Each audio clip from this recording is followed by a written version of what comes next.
gonna talk about the NBA selection All-Star game thing. I saw that mess. I thought, oh boy, they talking about LeBron's 20th. Who really cares? It's so anticlimactic. Underdog sports on these YouTube streets, and he was talking about how underwhelming he is about them.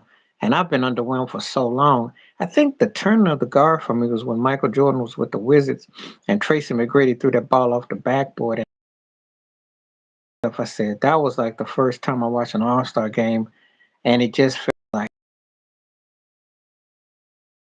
Tracy McGrady for because I thought it's so anticlimactic that you just do a self pass to yourself and then you bam. I mean, some people talk about the Jordan and Kobe one back in '03 and then the foul at the end and how that thing went over, how that went down.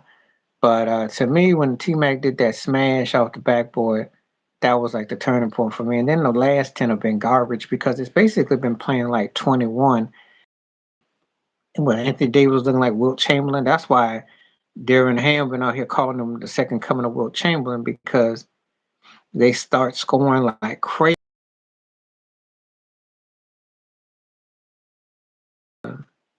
You know, whatever happened to the, you know,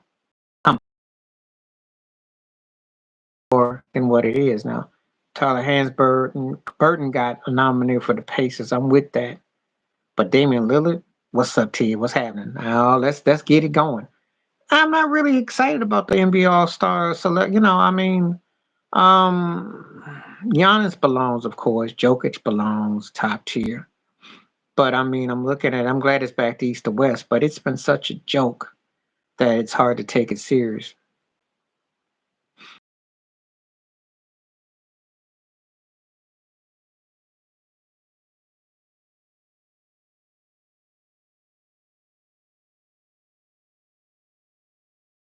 Is efficient in a way where it's just because I think it's because I don't know Pascal is going. The Pacers are kind of a mystery, but they got the right coach.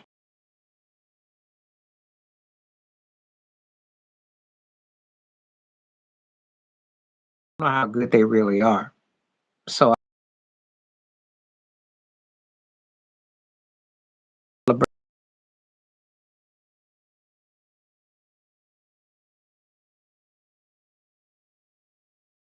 um, I'd have to see them execute things a bit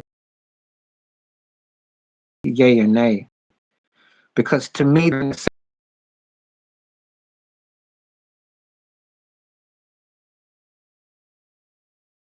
if you're high second level,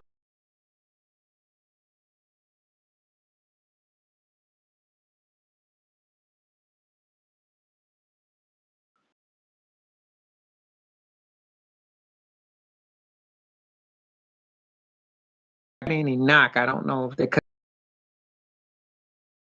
can they do it? I think they give Milwaukee a problem, but I don't know about Philly. And they look pretty good against Boston.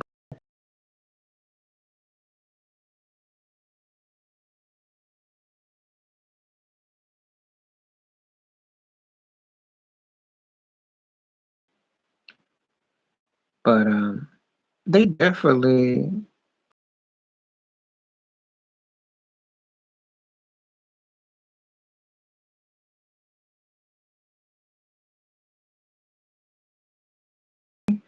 got some Stockton in him too because he definitely facilitates real.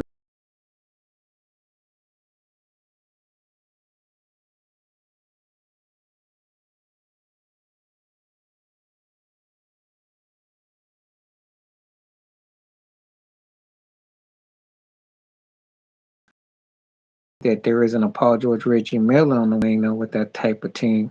That could be a dangerous team if they had a guy who could score. You know, they could be really scary.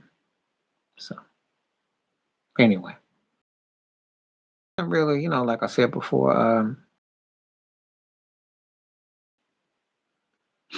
he he's just balling for auditioning. He ain't balling because he's gonna stay on the team. They're just modeling. That's all. He's still trade bait. All they do is get cats that they think they can flip 2 or 3 times.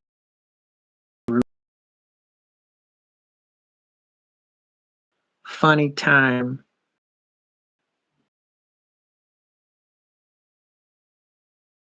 So good. They made that. That's why they got rid of Andrew Griffin, because they need someone who can kind. So they're gonna miss Drew Holiday because the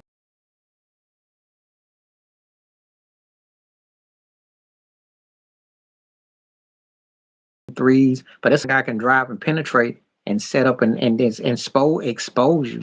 And again, I think it was Rasheed Wallace on that Underdogs, because I love watching she's probably my favorite cat playing the NBA that keeps it raw, that I like, because he's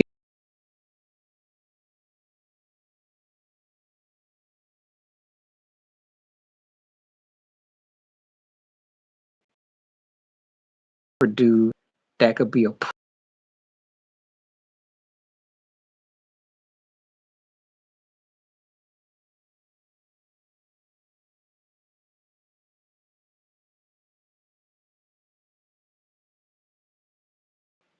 Make that dude 20 to 25 and 10 and 12 every night with some blocks and some steals and assists. But they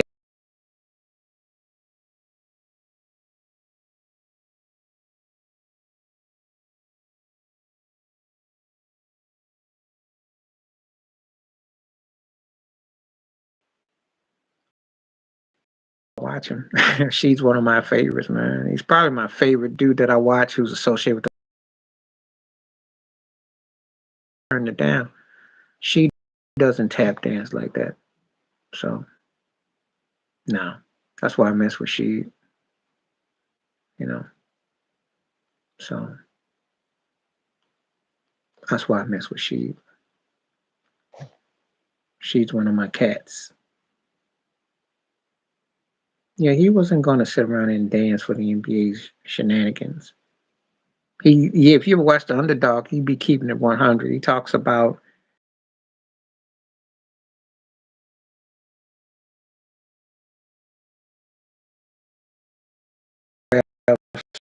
David Stern. It's must. And he talks about how they did the Pistons. A lot of stuff he says I agree with because I remember it verbatim. Now I'm not gonna say, but I'm also gonna tell you that she could have been a better player too. He was in that good kind of word, but with his skill set, he could have been. Oh yeah, my move was bad. My move was scoring, picking and popping. I know it's fashionable to say that he was pre-Steph, and there's truth to that, but actually there's truth to it. But his drive was even more lethal because he definitely got separation. Steph gets separation with his handles. Mondouf got hit you with that and then pop on you. He had a sick pop game, sick pick and pop. He would be unstoppable today. He's still balling at 20. Oh yeah, yeah. I seen him in the big three. I seen him in the big three. I seen him in the big three.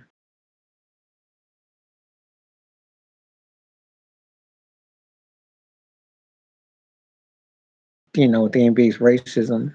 But oh God, if my new play today with Jokic, oh Lord, hurry with Jokic, oh man, they just never had a guy like Jokic to play center at the time. You know, Cliff was nice. He could definitely shoot. Had a nice touch. Oh, he definitely did good with Portland and Phoenix. It's just that everybody remembers Jordan hit them threes and they used that against him, but it wasn't his fault. But he was nice though. He was nice, definitely.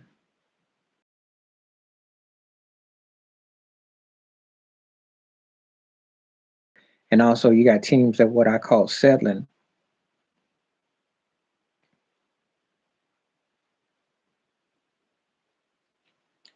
or we might call him a broke Dwayne Wade, hard-working player who can get you buckets. He's tough on his own will and his own accord. He just doesn't have the skill set to get that 30 to 35 a night or close to it. But he's tough. But I can't call him Cliff because in the postseason, Jimmy Butler, I tell you before, don't even pay attention to because come money time, Jimmy Butler comes up big, big. He's just not a finisher. That's the only problem. He's just not a finisher. The difference why Pat Riley ain't got a statue of him lined up. He wants it because he's definitely a heaty, but he just doesn't have that finish quality about him. Unless we can get Rachel Nichols back up in his room again. Because that Jimmy Butler was on fire. But he don't play like that. He's not that kind of scorer. But if he could score 30 points a game, he's something else in the postseason, though. There's playoff Jimmy Buckets and then there's regular season Jimmy Butler. Regular season Jimmy Butler, who flirts with looking like he could be a top 10, 12. Postseason Jimmy Butler's top 10, 7, 8 range. Well, Hero has to. And the boys have to because they butts was on the line. Secrets. Pat Riley wanted to unload both of them. Would have unloaded both of them because that was the story going down. See, Tyler Hero last year signed that big deal and was popping off that he thought he was better than Trae Young, and he can make that case again now. But he didn't. He got hurt and he didn't deliver. And Duncan Robinson got in the dughouse where they exposed her. But in the finals, he came up big. So they saved their butt. But both them cats was fit to be had, though. They were fit to be had each. They had definitely fallen out of favor. So, and I'm still thinking how good they really are because they do enough to hang on. But you cats got to bring a little more to the party. So, I'm a little bit shaky with them because they are streaky. Tyler can go when he's on his game, but when he's jiving and then he gets himself caught up trying to lollygag, he just doesn't finish it up, and that's the problem with him. Robinson is the best, can score. He's on his parade. But again, sometimes they get caught faking the funk, and that's the problem with them I have. But I'm gonna tell you something, boy. If you could bring a Shaq back, like if you could bring back, or if you brought back like a joke, like if you brought like especially like Joker Shaq, somebody who can pass out a double team, because that's the thing. Joel Embiid's passing game, he can pass. He don't impress me like that. You brought them with somebody like that, and they could sit there and park out there. But that's what they do. They damage. Well, we got him 3 years past the pull date. He was his best in Toronto. That Lowry from 2016 to 2019 was a beast. We got him 3 years too late. That's why they sent him to. That's why he got sent to LA with Charlotte. That's how much he fell off, and he was done. And it's sad too, because that guy when he was in his role, something else. But Biden gave him out, and he should consider hanging it up. Because right now he's just playing for some new money. But I don't see nothing past 2026. I'd say maybe a year or two, and that's it. He's shot. But he was something else in Toronto. We had spurts of him, but we didn't get enough of him. We didn't get him. We got the tail of the end of him. Not the tail end, but the tail of the end of him. And there's a difference. The tail end means you still caught some of it. We got the tail of the end. So, and that's what happened.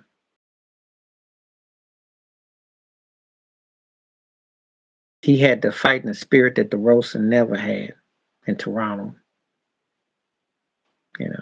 Rosa scores points, but Lowry had to play with the heart, play with the emotion. So the Heat just set themselves up for the postseason. That's all. That's all they're trying to do. But you remember you kept asking me about, I'll tell you, I understand this thing. Yeah, Haslam worked his butt off, became and then, and did good. Did good. I just don't like his, the thing with Bill Russell, and I think he need to be more educated and enlightened on that. But he understood Heat culture, and he's one of the most important Heat players ever. It's not always about points; it's about the points that you contribute in ways that people can't see or know. And he was big time. So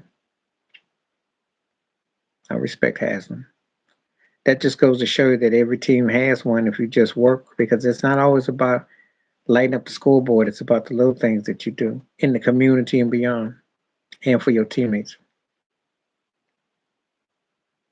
Haslam, I want to say Rio Chalmers, Norris Cole, um,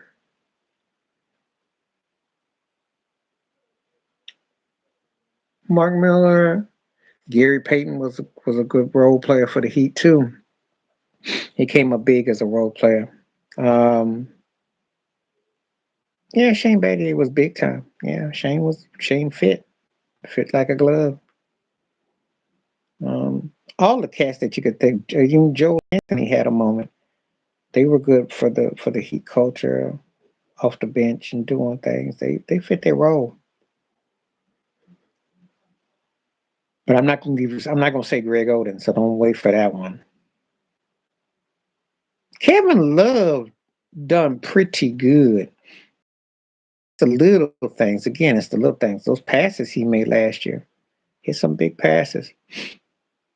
So I like, I like, tend to be when you're a Heat role player, you turn up bigger. This is one thing about Heat culture. They really do work with them role players.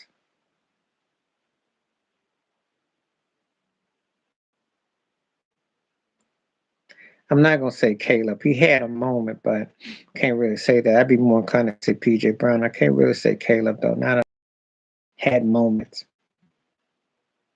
you know. Got that I think, okay, you could have been a championship cat, and then you was leading, and I watched you, and I saw the things that you did and the intricacies, you know. So those are cats that I think, okay, that cat was definitely, so back in the day, yeah. Bashan was nice back in the day.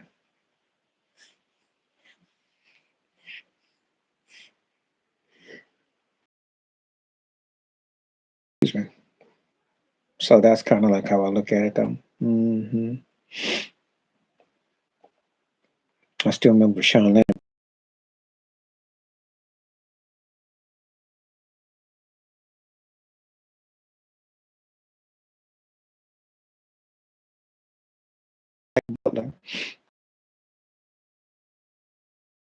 Yeah, we had, they had some good pieces there.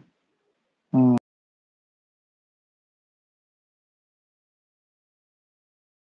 When Riley in that era is that they're, because of styling. But then when the Big Three was formed, you saw different types of role players. So, so different, different.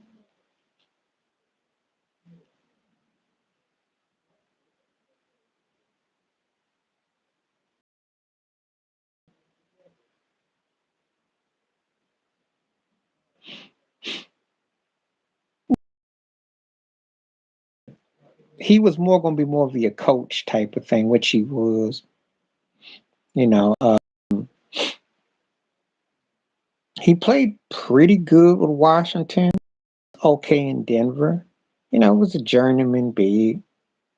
You know, um, never really got his full NBA career going. Became just like kind of a journeyman. Played tough, got some points, got some boards. But to me, I always felt like he was overdoing it a bit with everything, and that's the problem I had with him. But loved him in college though. And I got respect for him, but it's just that I thought he tried a little bit too hard sometimes, and the Heat got him way past the pool date. You know, but he was, he became a coaching mentor. So, um, I came. What's his locked up, but he's part of the championship team along with Glenn Rice. Um, Let me get on my phone because I'm gonna obviously Jimmy King, obviously Jalen Rose, obviously C Webb, Jawan, those guys. But what's his butt that predated? Let me get on here real quick with not as no basketball player. I get him mixed up with Rob Lowe too much though. Um, Hold up. But Glenn Rice is one of them. This cat that I'm gonna mention. Hold up.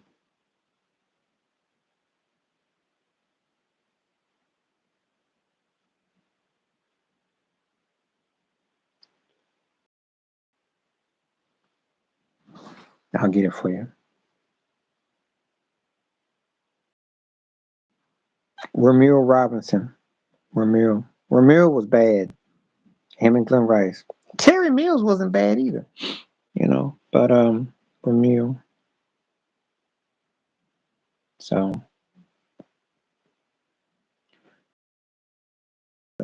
that dude was nice. What about Palenko?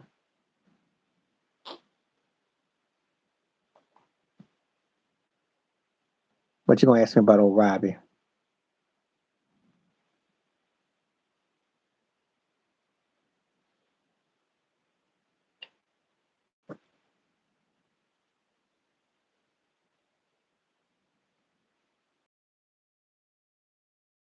But I didn't really pay him a lot of mind.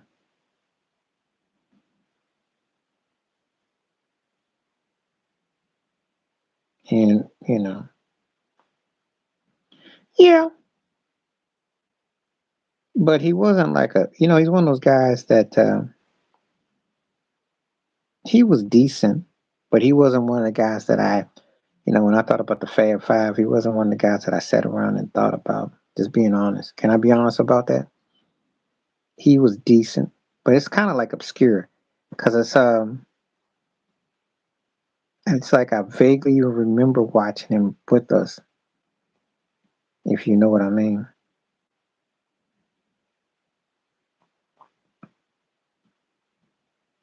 Sometimes you get guys on your team that are decent, but you're not sitting around there like, oh, jocking them because different things, different players just dominate. Oh, Magic. I'll tell you Oscar Robertson. Hmm. Mark Jackson was nice in college too. Um, Kenny Anderson was nice in college too. Um, Strickland was nice in college. Um, uh, oh God. Cat used to play for Michigan State. Last name Jones, because that's my homeboy's cousin. He was nice in college too. Can't think his name right now, but yeah, I had different guards that I liked in college ball. Yeah, but nice, and then Tim Davidson, and I definitely saw him when I saw him. I said he's gonna be something, but I didn't really feel like that in college per se. You know, there's some guys I've seen at certain levels. I thought, oh, that guy. But again, we get into trouble because we start looking at guys thinking that they look good into this other position. It becomes something completely different because it depends on who the coaching is, the styling is, and then program. It's a lot of factors involved. It's a lot of factors involved. You know, because Steve Francis should have been held higher too. Jason Kidd was nice in college too. You know, um, Stockton was too. Um, okay, well, obviously, uh, Krzyzewski, uh, uh, UCLA Bruins. God, I'm not. My brain's gone fried now. Um, Jerry Tarkane was a trip as a player. As a player, um, yeah, I guess he okay as a coach, but as a player, he was decent till he had that motorcycle accident. Um, let's see, what else could I pick on? John Wooten. John Wooten is the dude. Obviously, Dean Smith. I respect Bobby Knight, but I couldn't stand his punk. But he was successful. Um, Izzo, you know, I'll give where credit's due. Steve Fisher, you know, Denny Crum. I like Cheney too. The old mafia, Al Pacino, Michael Corleone, um, Pizone, um, Rick Pitino, who is a great college coach. He's not that far from that Urban Myers mess too. He's something else though, old freaky self, you know. But yeah, I like Nolan Richardson too as a coach in Arkansas. I got college coaches that I like. I think Billy Donovan was a better college coach. He sucks in the NBA.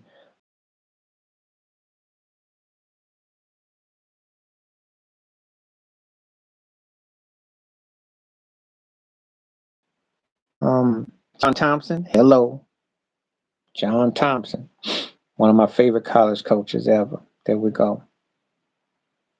Mhm.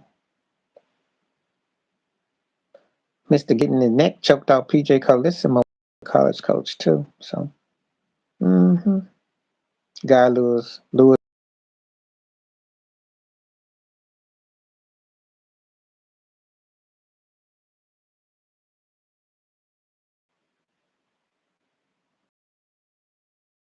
Oh, well, the Fab Five, of course. But if I'm in hated Duke, but I had to give Krzyzewski they do in the '90s. UCLA, anything with Karina Bill Walton, the old Kentucky teams. Um, I like the Florida team with Joakim Noah. That was nice. hmm Him and Al Horford. Um, Georgetown, '80s. Yeah, yeah. That was the truth. Anything with Georgetown because I was back east back then, so Georgetown was definitely getting love. Uh, what would I pick on? Hmm.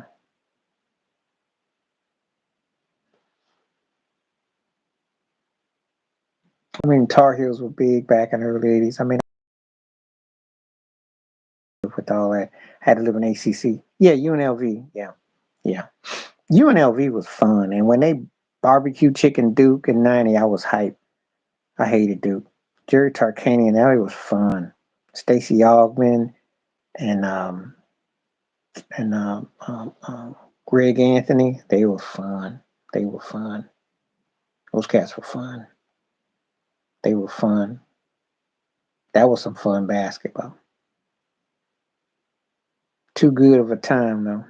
They were the West Coast version of the Miami Hurricanes. Those cats made it look so much fun.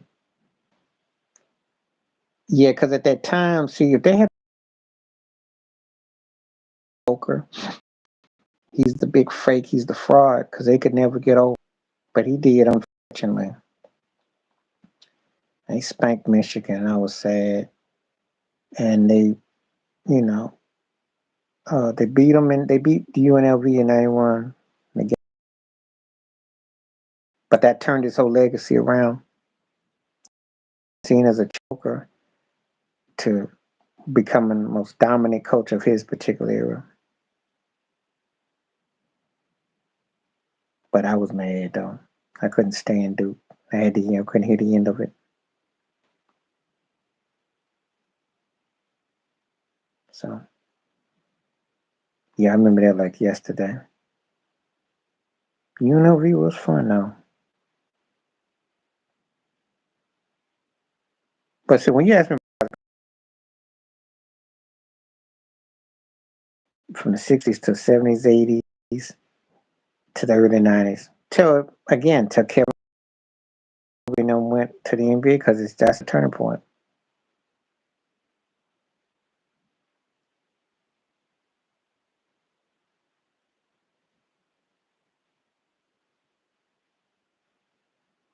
So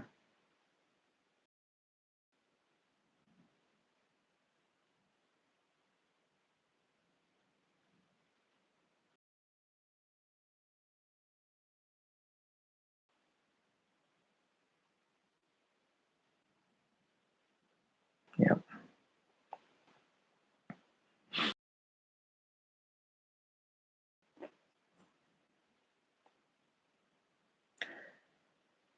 Fouts. I thought I was more impressed with Fouts. I love the Chargers, man. And the thing about the Chargers is nothing changed in my lifetime. So before you were born, during when you were born, to now. Now the sad part about the Chargers is only Stan Humphries is their only quarterback to go to a Super Bowl. And he was a second, third tier quarterback on a good day. But Fouts, Drew Brees, and Herbert, they've been one of the most frustrating football teams I've ever seen in my life. With all that talent they've had at receivers and tight ends and running backs, to only have one Super Bowl appearance with all that. But Fauci was a beast. I'm gonna tell you something because he looked like a wildlife man, and it wasn't as because with Montana doing his thing, Elway, Moreno, and all that. But Fauci was putting up crazy numbers. Boomer had that year and went off, but I wasn't blown away. Well, we'll never really know this answer properly because though Moon, again, he came in late, so we'll never know. Peyton by default because he's got the rings, but if both men are created equal, it's going to be Moon. If both are created equal. That's why I had to put an asterisk because you asking me not seeing, uncut, it's a different story. Because Peyton did choke in the postseason and he gets a pass. But again, he didn't go through what Moon went through. And they did sweeten the league up for him. They moved his butt out the AFC East and put him in the South. And they gave him a bastard pad because he couldn't win postseason games. You can look it up. If you don't know about Peyton Manning, as great as he was, one of the reasons why he takes a hit is because his postseason record was janky. He's kind of like the Greg Maddox. And what he could do in the And if you notice his two Super Bowl wins, he wasn't that spectacular quarterbacking because they did more running. That's why it was never close between him and Brady to me because Brady beat you both ways. Peyton won his rings. He got carried with that last one. They basically told him, but it's not fair to Warren Moon because Moon didn't get a full shot with the NFL. He came in 6 years into his career, and I'm here to tell you, when you play a game like football, especially at that position, any position in football, but especially quarterback at that time, you lose those years. That's the equivalent of half your career.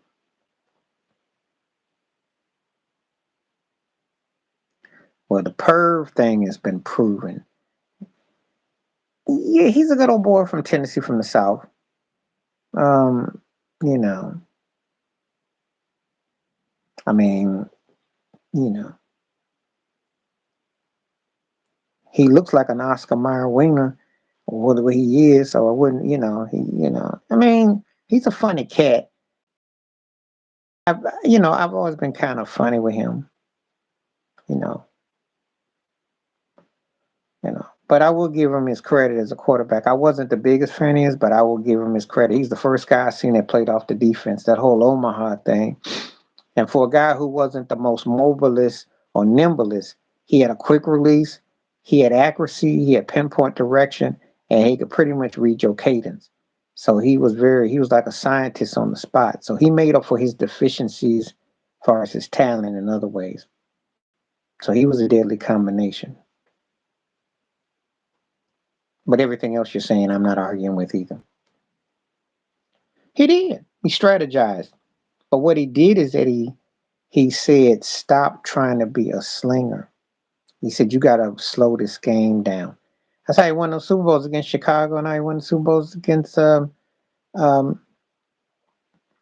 Denver. But he didn't do much in Denver. But when they beat Carolina. But that Super Bowl against New Orleans, if you remember, was it through a bad one too. Jim Caldwell.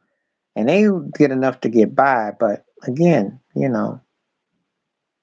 he's been lackluster in his Super Bowls. No, got 2 rings. Okay, Chucky Gruden's got it, holding on to his ring. We know that in Tampa Bay, that's Tony's ring.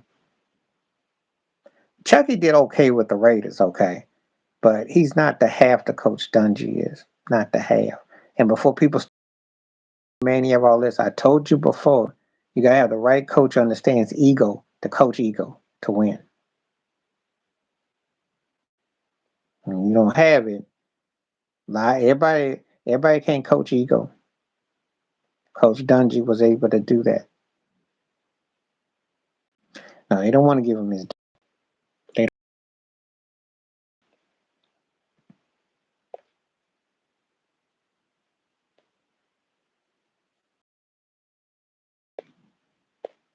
Because the thing is this: if a clown like Sean Payton can still get a gig, you know, that's what I'm saying. I make it every chance I get. If I talk about football, I talk about the Steelers, I hold Mike Tomlin in high regard. They up here trying to play him off like he's Lily Tomlin. This cat and the bums he's stuck with, you can't give Mitchell Trubisky as a beer man in the stands. And Rudolph, after he got caught up being racist by a boy from Cleveland, and he stuck with him, he ain't done nothing. And the rookie they got, the cat they got from Pitt, the kid is, but he needs seasoning. But Tomlin is one of the best coaches under distress that you can imagine. Shoot. And you got to have a quarterback. But he's proven, I mean, he shuts his haters up. Just get in the playoffs. They put 17 in trouble. Because I'm like, how you be struggling with a no quarterback having team? You suck.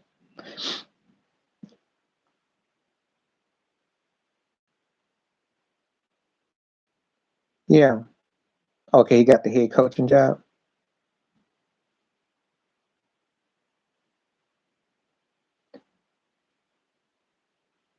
He got that job in Atlanta. That means that Belichick either didn't want it or Belichick is really on the outs with a lot of people. Because Raheem had some ish when he coached the Bucks. And I remember that. Just didn't really work out. But he definitely showed some signs. I mean, and they'll tend to keep a brother waiting 20, 30 years. Them white boys. Just saying, you know. Or you get hooked up in a black situation like Atlanta and they try to make it like a feel good story. But you gotta have a quarterback there. So sometimes you get set up to fail.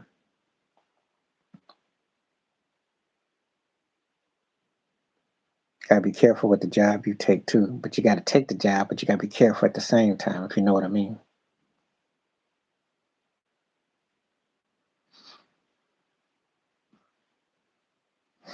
But I remember when he coached, he didn't get a lot of shot there. But again, he didn't have no quarterback either. Fires the odds. That's how they set brothers up in the NFL too. Stands for not for long, and Negroes forget leadership because they set cats up. He should. Leftwich should have a job before. All due respect to him, he should have a job. You know, he should. In a fair world, he would. In a fair world, he would.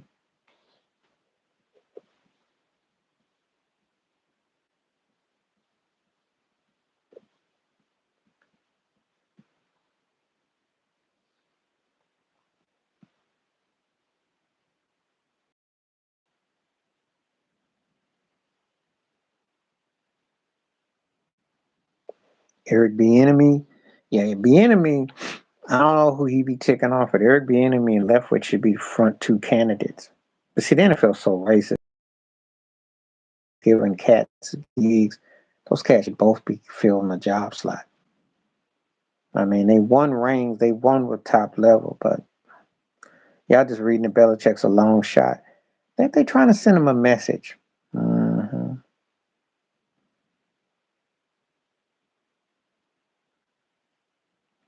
He done ticked out the wrong way, folks, too. They really don't want to touch him. Just saying. And once in a while, it does happen in white world, too. It depends.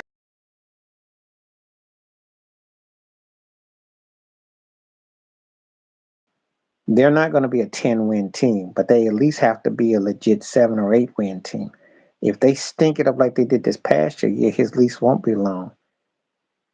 But if they're stuck with them bums, good luck. Their defense ain't bad, but they got to be able to run, and they got to get a decent quarterback. And they can't be, just a walking wounded.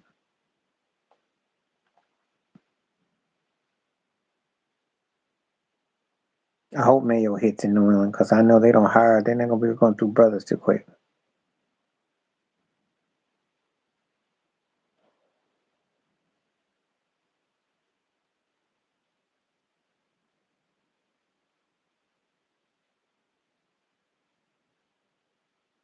Oh, yeah, Dan Campbell.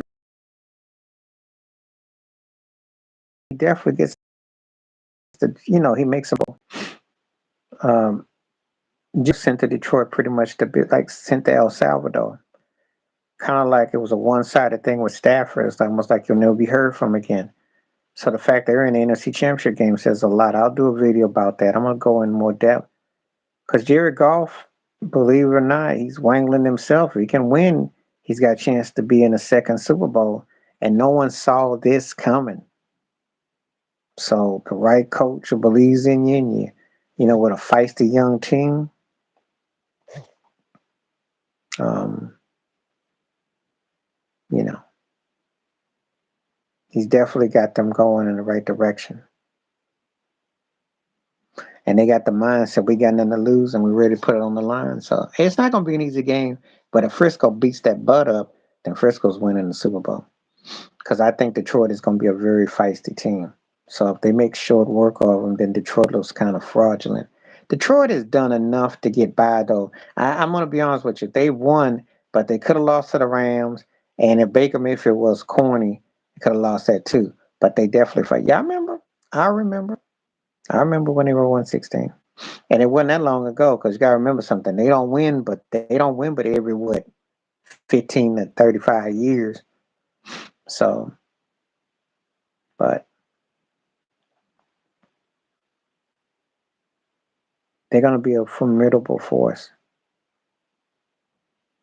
If you're a Green Bay Packers fan, you better watch out because them boys is going to be here for a minute. And Jared Goff is he's still very young. So if he's got 5, 6, 7 years in the tank and they got a pretty young nucleus around him, they're going to be around.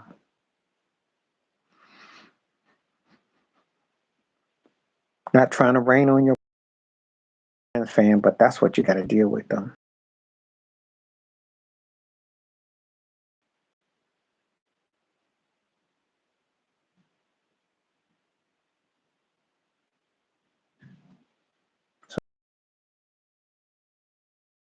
That's how I look at it. But I remember when that long ago when they stunk up and they did suck. Well, he was just doing to him what Brett Favre did to him. You know, nobody that is a great quarterback wants to see their heir apparent. And Aaron knew the writing was on the wall when they got him. So it's always tough. Cats can wish guys well, but they know the writing's on the wall. See, it's one thing when you get a backup in case you get hurt or something happens. It's another when you get a fresh cat coming along because he's waiting in the wings. It all against him because I do understand that. And he knows with the Jets, he ain't got that to worry about because Zach Wilson and all that garbage they put behind him ain't no threat. But this was a threat. But again, it takes time. But his attitude, that's how he is, though. Aaron is the diva, though. So he is what he is.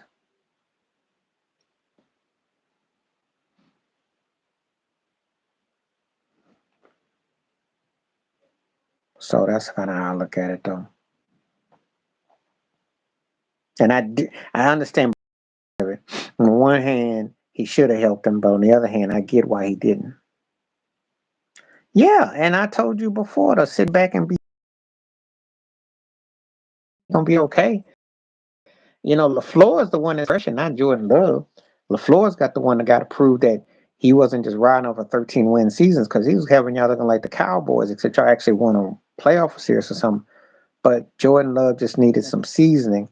Takes about a couple years. I think he's got what it takes. I think they just got to tighten up a few screws, get a little, detail. I hold that more on Cisco. And some of the play calling, some of the pickups they don't pick up on, they've done that before. Love get some seasoning.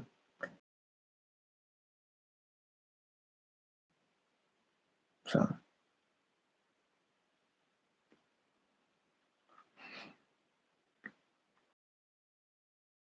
I like what I'm saying, because that ego, no,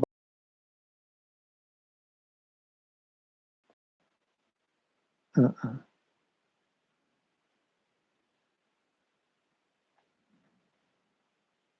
Well, yeah, because receivers are expendable. If running backs are expendable, receivers are, but Justin Jefferson's gonna want some big bucks. They got a lot to go process. What's gonna happen with Kirk Cousins, and they really tanked this year. They really just set themselves up for a bad look. They underachieve. Jefferson is a beast. You know, yeah, I still remember that catch against the Bills on that 4th and 18. Yeah, he's a beast. He got handles. He got hops. So, if he goes to Mahomes and Mahomes is already, that's it. And I got a feeling that this was the worst of their runs. So if they go deep, if they find a way to beat Baltimore and they get to the show or something, oh, they're gonna land somebody like that. They'll land somebody. If you're smart, you want to go play with Mahomes. I mean, because Mahomes makes you better.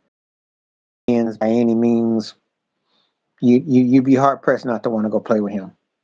And even as a Bills fan, I couldn't even hate if they did, because Mahomes got it like that. He draws people in. And let's keep it 100. Ain't really missing Tyreek Hill. Back-to-back AFC Championship games without Tyreek Hill. Won the chip already, so I not missing him. That's speaking volumes. He would be scary there too. He'd be scary. I mean, it ain't the first time that somebody who left the Bills would go sign with him, because remember they had Sammy Watkins. He just didn't pan out, and Sammy got hurt, but he just didn't pan out. But Diggs there, he would be a wrap. I mean, Mahomes he's just a freak.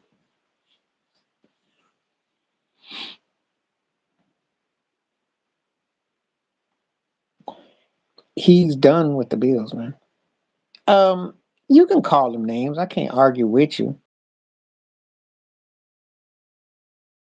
Kind of like you kind of thought it was going to go. They're going to come up short, and things didn't go right, and it was tension all year, and it's festered from last year in the game against Cincinnati.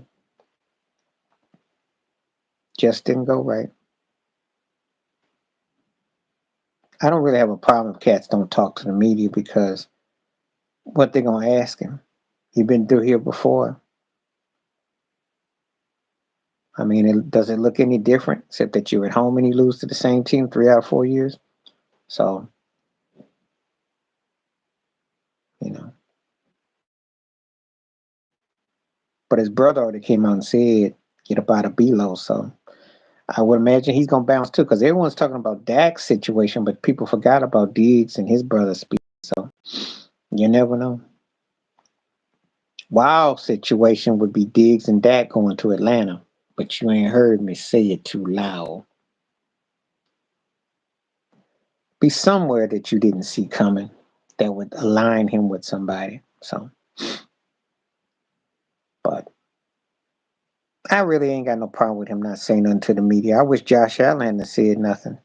Because if you're going to talk trash and roll like that against Kansas City, you really can't. We knew they were going to lose. Bills fans already know, the real ones, not the ones who be sitting there trying to get drunk and jump off the boards or, mafia all the time. I'm about the fans that have been down forever, and they know that in their heart of hearts, they're going to find a way to blow a game. They're going to do something that's just because they just don't feel. And we love that frustration. So.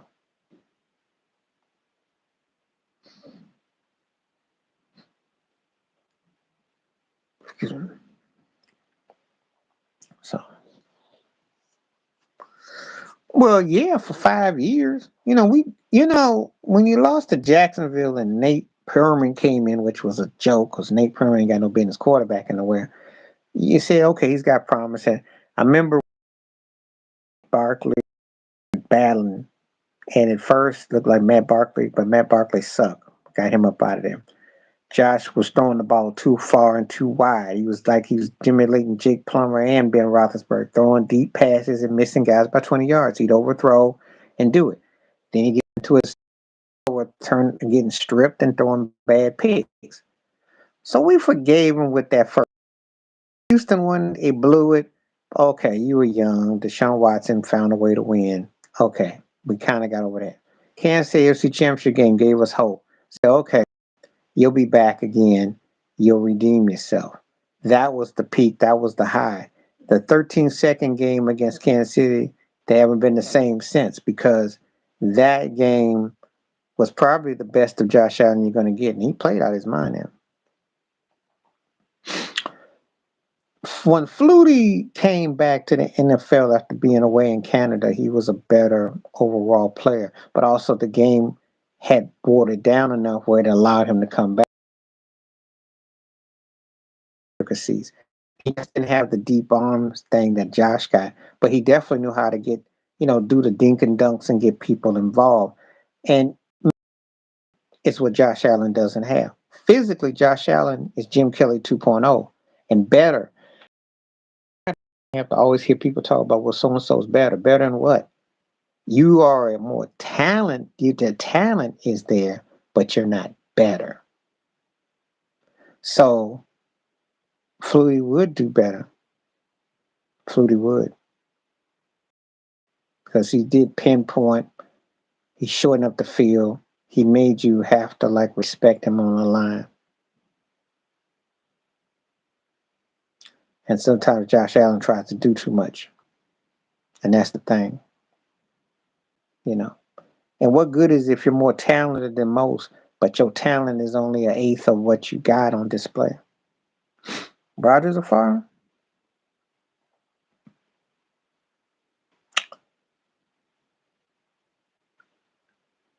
I'm going to say Rodgers. I know Favre's got, Favre was a slinger and he came up and he did go to one more Super Bowl. But I got to say Rodgers. Rodgers was, like a modern day John Elway, just a better and he utilized his sources the best to his ability. Favre was one of those guys that he slung and slung and slung, and he missed more than he hit. You know, I know he got to one more Super Bowl, which they lost, but um, Aaron was more consistent, more consistent. But if you want my honest opinion, they I said it.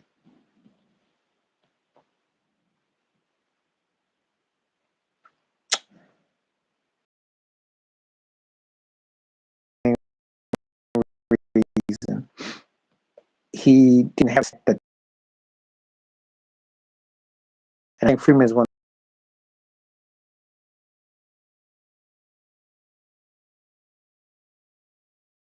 and he was competitive receiver. He definitely brought. I do like Freeman. I think Freeman is underrated though. But Andre Rison was just not quite with Rice and Irvin, but in that. But he could hang. He had his moment. And Andre Reed too. He had his moment in there. Freeman was nice, and he's underrated. But I got to give Rison just a nod.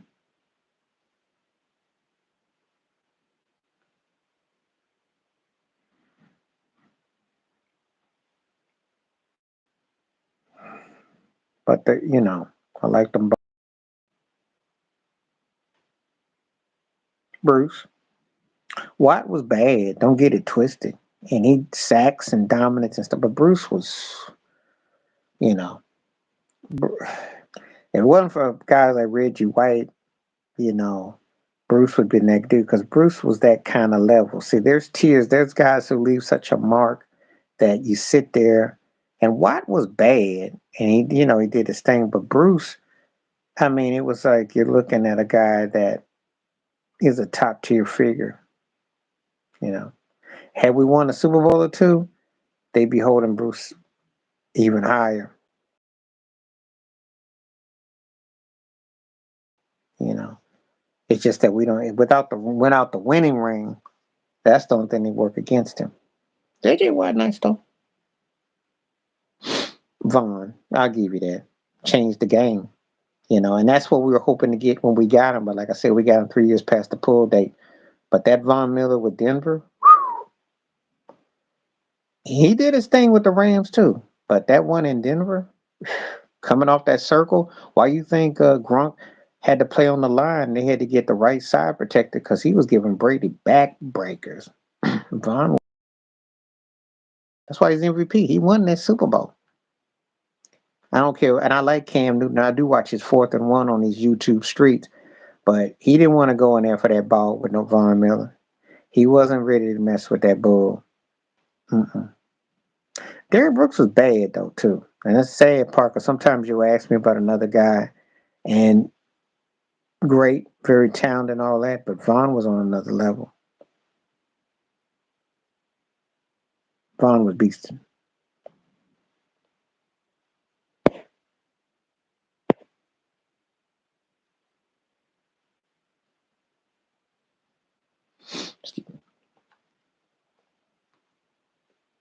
So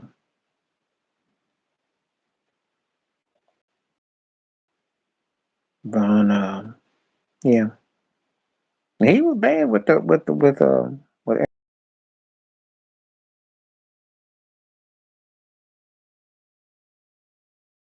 just about a couple years too late.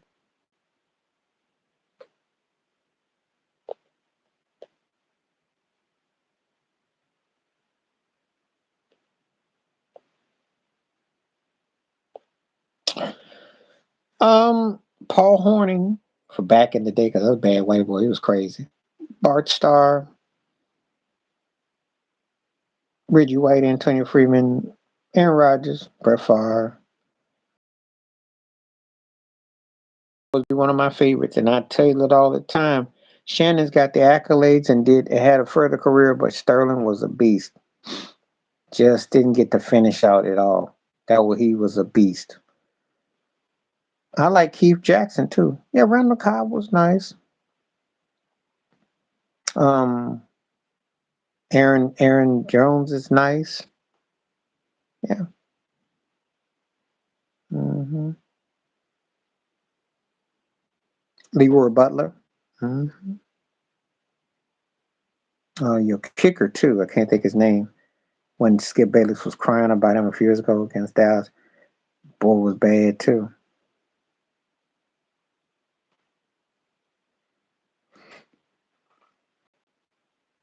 So yeah, they got quite a few guys that I like. Quite a few guys I like. Clay Matthews. Forgot Clay. So yeah, I like Clay. I like Clay. Like Clay.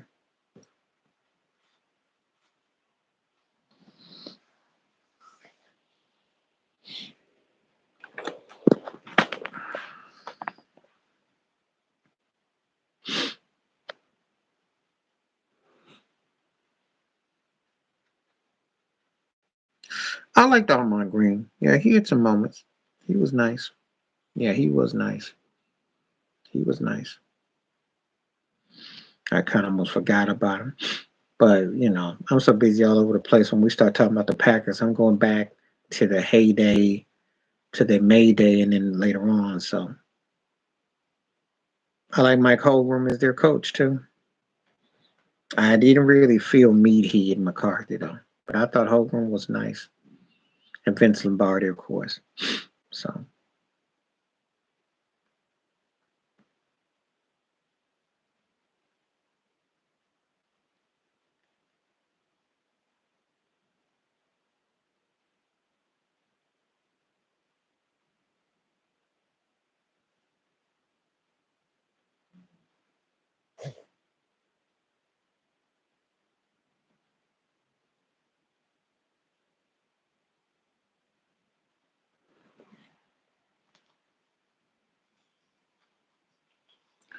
well, I had to do that all my life, yo.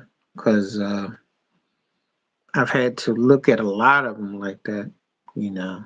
Um, you know, especially ones that consider great. I mean, I knew he was a redneck, good old boy. I already knew. Just like I knew about Nolan Ryan. John Rocker used to pitch for Atlanta. He spoke his mouth. He was a relief pitcher, and he made his remarks. But a lot of them are like that. A lot of good old boys. Um, you know, you're gonna see it a lot. And that's why I always say I separate what they do from who they are because there's a lot of them that are like that.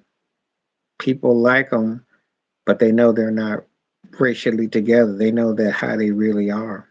But we have to, you're rooting for a team. There's a possibility that a player plays on a team that you like or a musician that you like, but they have those ways.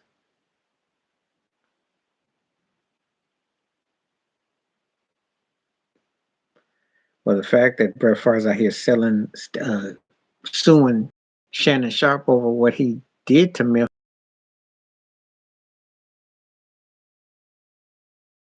he basically Ponzi scheme to try to create a swimming pool for his own wealth because he's Brett Favre, and they're giving him a pass. You know, so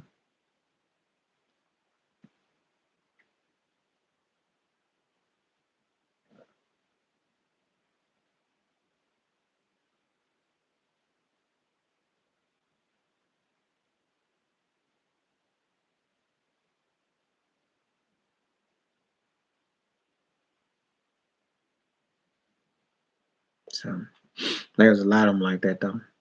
A lot of them owners too. hmm You know, so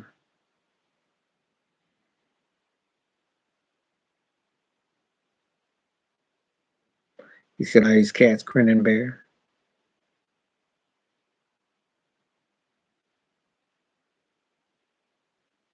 Oh yeah, you always respected Prime because the one time they played Dallas, that's the year they beat them and they spanked Dallas. But Dion was over on that side and he threw a pass and Dion ran it back to the house, pick sixed him. He never went there again. Oh yeah, he respected him as a player. He did because Dion could figure out your timing and your cadence. He had an uncanny ability to hop on your stuff. Dion would actually get days off. Like I said, Dion's the only cat I know ever walk around on a football field with a do rag on and it stay in place. Because he would have days off because Cass wasn't trying to mess with him too much. The only one I seen doing it, Irvin did it with Aikman, and that kind of was a draw. It actually did pretty good. Dion running behind Jerry Rice too, but again, most times Prime ain't getting touched.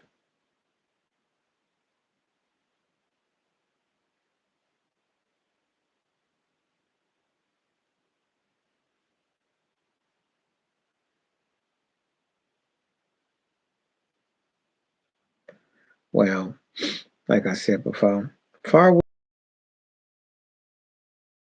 but don't get excited though. They respect Dion because Dion was a special, freaky kind of player, and he won. And and Dion also had cachet, etc. But again, oh yeah, that's all true because I was around. And unfortunately, he beat the Bills twice. But yeah, they after they beat Pittsburgh, they should have won about. And that's why Jerry Jones is haunted right now. Yeah, they had a top flight offensive line. They had players, but that ego got in the way, and Jerry being Jerry ran Jimmy out, and they never been the same. But they could have been. Yeah, yeah. Now, answer your question if you want to go step by step. No, Troy Aikman is no. Emmitt Smith is better than anything New England had in the backfield. Yes, even with Sam Bam Cunningham, which predate him, had a receiver unless you had one unless Monos had been there, but on the tight end position. But the defenses of New England are kind of close. Parcells was washed. Okay. Parcells was just there in name only. One of the reasons why Jerry Jones isn't going after Belichick is because of the Parcells thing.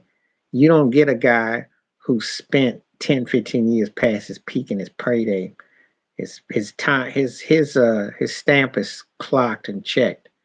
He wouldn't do nothing there. Parcells got there with T.O. and had to cuddle in his way. Ego got him there. Ego made him kind of try to play it off, and it didn't work. That's what happened.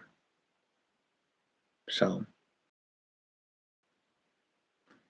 and when he ran him off, no one else wanted to touch him because Parcells was like the first version of Belichick. And I'm telling you, that style ain't really jiving like that per se. That's one of the things that Sean Payton is going to find out or what he's dealing with. Got to be a little bit more culture friendly with some edge, but you got to act like you can relate to.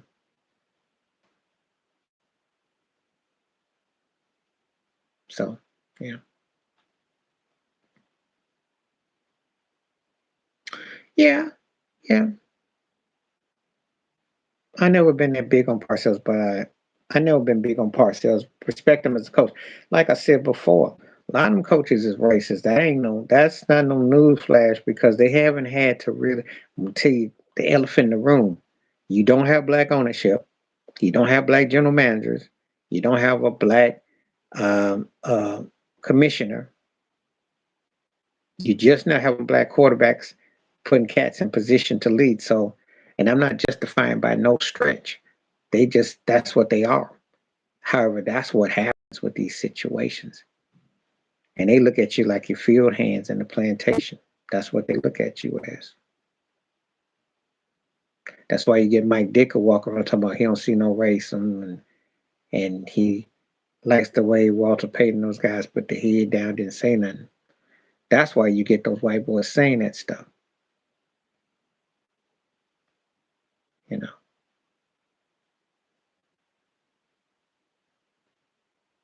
So, you know, and I'm not justifying it by no stretch. So don't think I am. But that's why, without black leadership in these things, those guys say stuff that they wouldn't say if the playing decks was level and everything was all things being fair.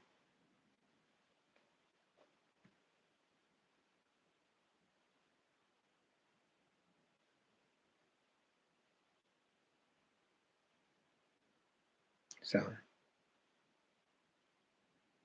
that's usually where it comes from. And Parcells got over with the Giants and Lawrence Taylor, and he was able to chew Phil Simms and Terry Glenn and say stuff at a particular time. Wouldn't fly because when he got to Dallas, it was old hat, and that's the problem that some of these coaches they get old before your eyes. They don't know how to adapt to lingo, to what's happening.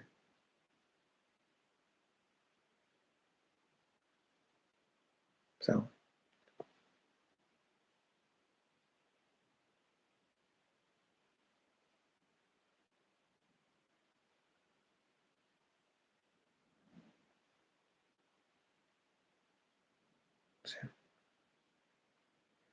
yeah, well, that's a known fact. I mean, good old boy.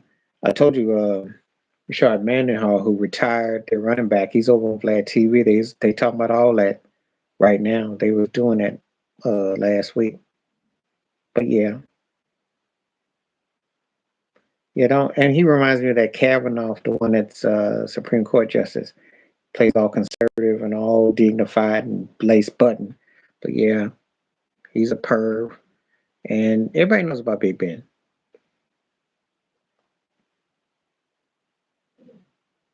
So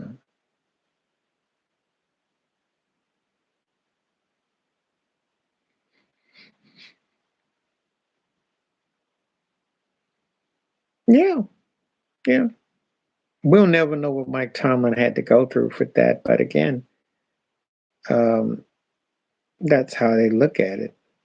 I knew he said stuff because when they had to take the knee and everything, he was apprehensive, and that was divisive in Pittsburgh. So I can imagine, you know,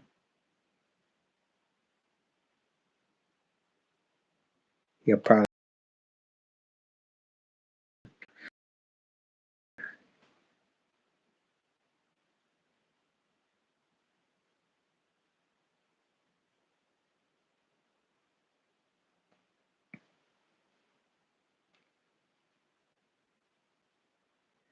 Yeah, I mean, like I said, he was a great quarterback. AB. You know what they say? Just because you're crazy and paranoid don't mean you're wrong. And even though AB did some outlandish stuff, I definitely believe that there was a lot going on with Coach Tomlin and that whole drama and how that thing faded out. And I think in part some of those guys kind of quit on Big Ben. I do believe that.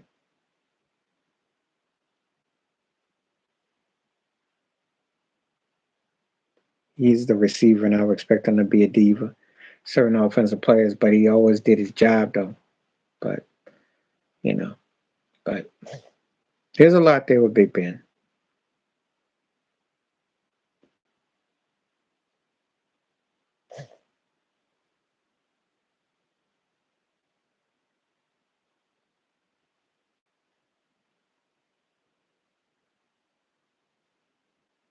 So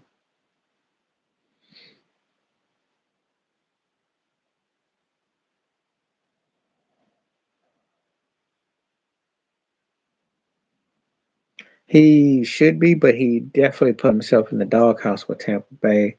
We got off the field. He made he took a lot of the attention from his playing ability. So some of it he did come up giving some Kanye West type of energy. And you can diss a team or something, but you can't do anything that's detrimental. And that is where he crossed the line. But as a talent, yeah, he should be. He should be considered for Hall of Fame. But, you know, I don't know who's gonna root for him though.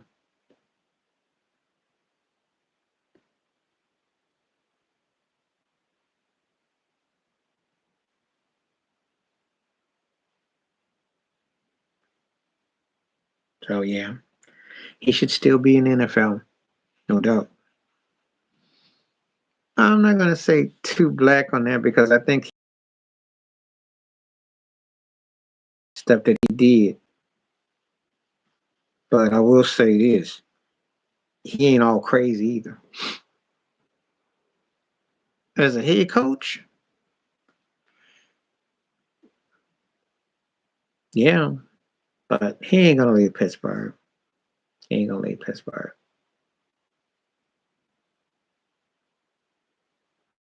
Oh, if we had him, I think we'd go to the Super Bowl because he has the drive to motivate.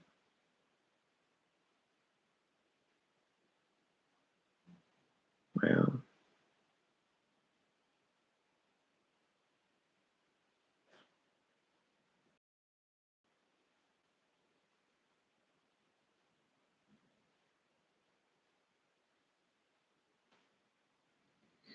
let's see. So, I thought Mitch is coming through.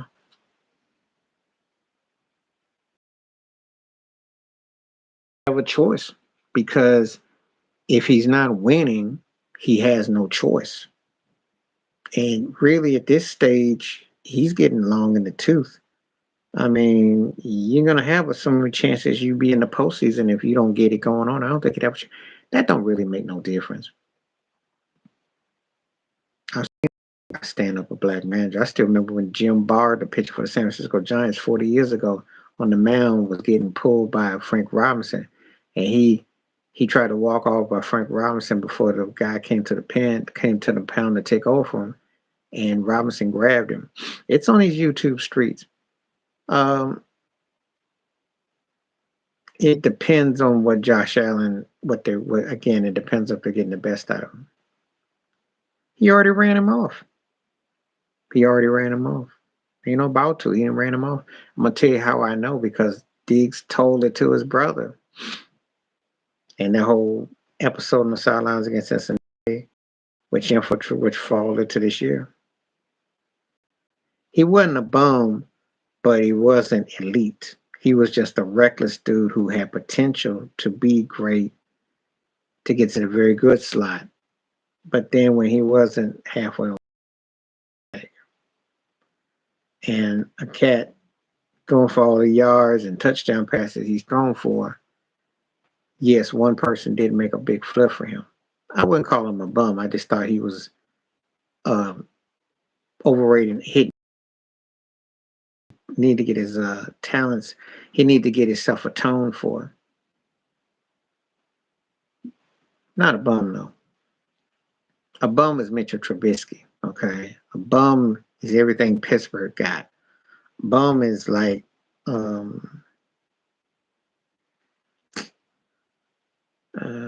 Zach Wilson. Um,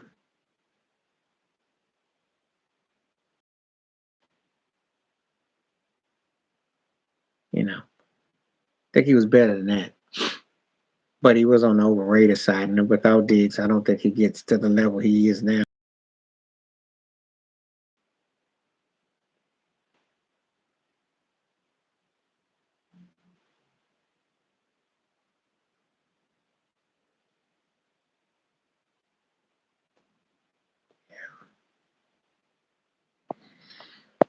And I'm gonna defend him because I mean he was, shaky.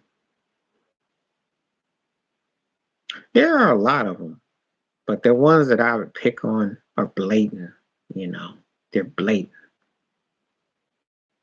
You know, but see, David Carr is like you'd almost call him a bum with New Orleans. Jameson's a bum. That's a bum because the stuff that he does is just mentally he just doesn't play to apply himself. Um, Everything Atlanta had would be considered bum. The Jets with Aaron Rodgers, that was bum quarterbacking. Um,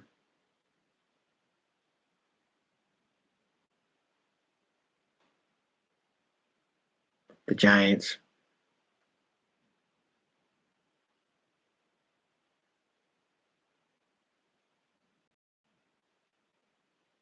Oh, in the NBA, anybody that plays for the Detroit Pistons, hello. How the heck you lose 30 games in a row? You just not trying. That's bum behavior there. I'm sorry. The league is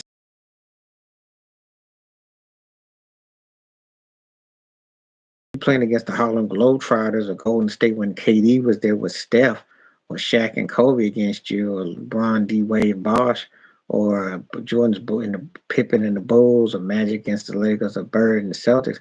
Unless you got something that's great, there's no reason. Yeah, he is.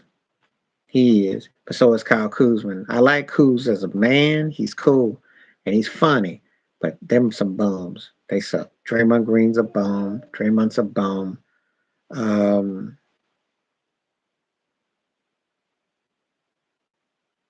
uh,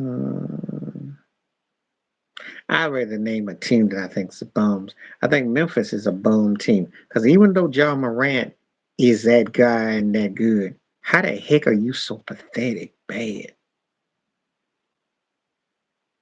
Well, the problem with Middleton is he's a one-trick pony. That's why. He fell in love with shooting a certain shot, and that's what they do. That's got more to do with, you know,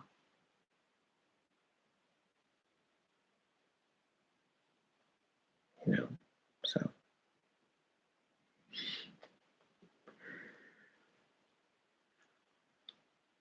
yeah, I'm trying to think who I pick on.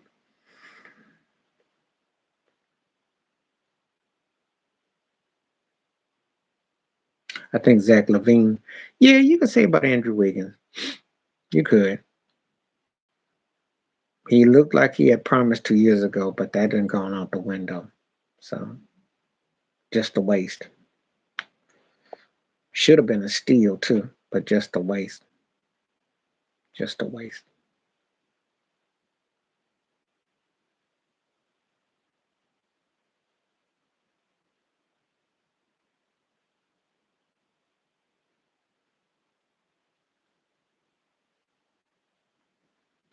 Yeah, yeah, yeah.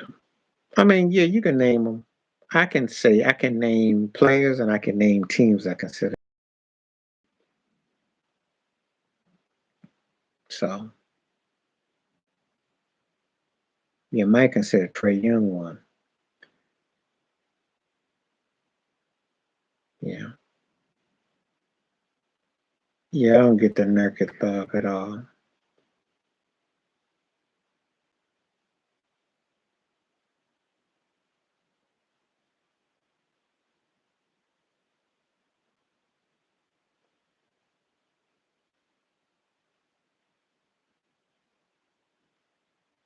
Hmm.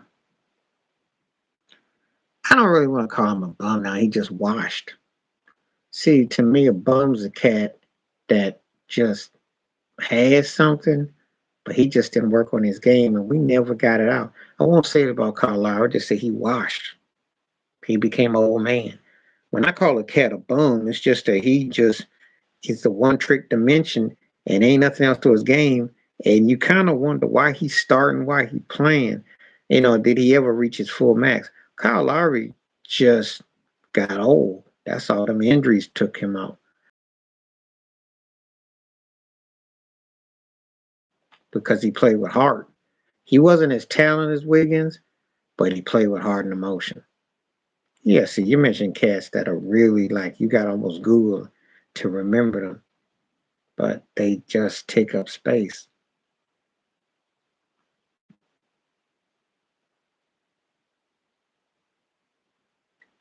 Yeah, a guy that showed me because he was in the finals last year. He had a game against the Knicks and against Boston. He came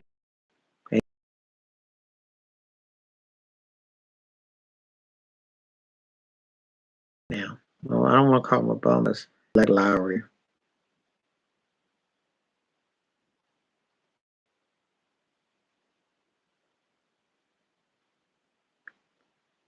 If I see a guy that puts up 2 points, Kendrick Perkins was a bum. Okay, there you go. Yeah, yeah. Kobe Whitehouse love. See, when I think about bums, I'm talking about guys that were full of hot air, talked a lot. Even if they put some stats up, you still look at him kind of bummy because that's how I feel about Andre Drummond. He talks a lot of cash trash. I don't see the hype.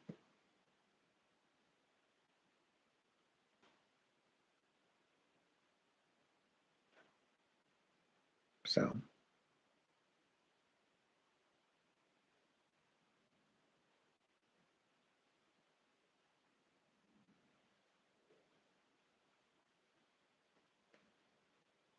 not role play. See, if a guy like Eddie Hauser came up big off the bench, he could shoot. I wouldn't call him a bum. You know, he was a specialist, just like James Posey. Now they both would be considered like broke Robert Ory's, but not bums. Just like I don't want no one calling Clay Thomas a bum because he's old now and his body gave out, and that's what happened. He just got old and washed, but not a bum. Bum's a cat that basically spoon fed, snorted, and wasted a career the checks, and he did enough to get by, but he never really did anything with his game, and so he settled for being on crap. And then I'm trying to think of who it was. He not a bum. He's a never was. Now you going into a whole. That's a never was. At least with a bum, I can say, okay, he sucked, but he had a little something. Austin Rivers is a never was. One for his daddy. That's black privilege, maybe there to say, but he was a never was. A never was. A big old I for incomplete. Never was. I'll take a bum over a never was any day. Because leave with a bum, he frustrating, but you saw something. But a never was, that's like Smush Parker. That's like some turkey that's venting and played in the league, and you scratch your head going, how did he make it here? Like, really?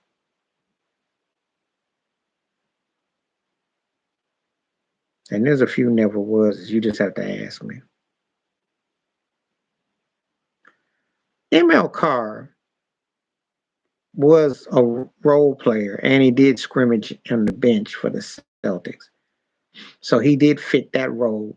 He sucked as a head coach, but he fit his role.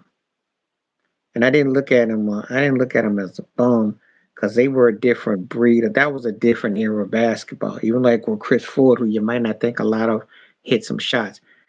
Now Greg Kite, that was a bum for the Celtics. Actually, he was a never was. I don't know how Greg Kite. He was a never was. You know.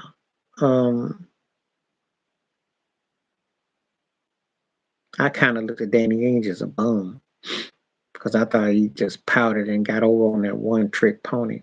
Now he was, yeah. Now, okay, them two, yes, yes, because they were overpaid, soft, knock-kneed, and that John Concac influenced Shaq. He inspired Shaq to take the NBA. Yeah, they were bum. They didn't work on their game.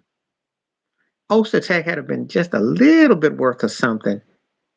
He didn't work on his game, and Concac got paid by Atlanta. You know, those are bums. Yeah. I tolerate Emil Carr because he had a couple shots and he was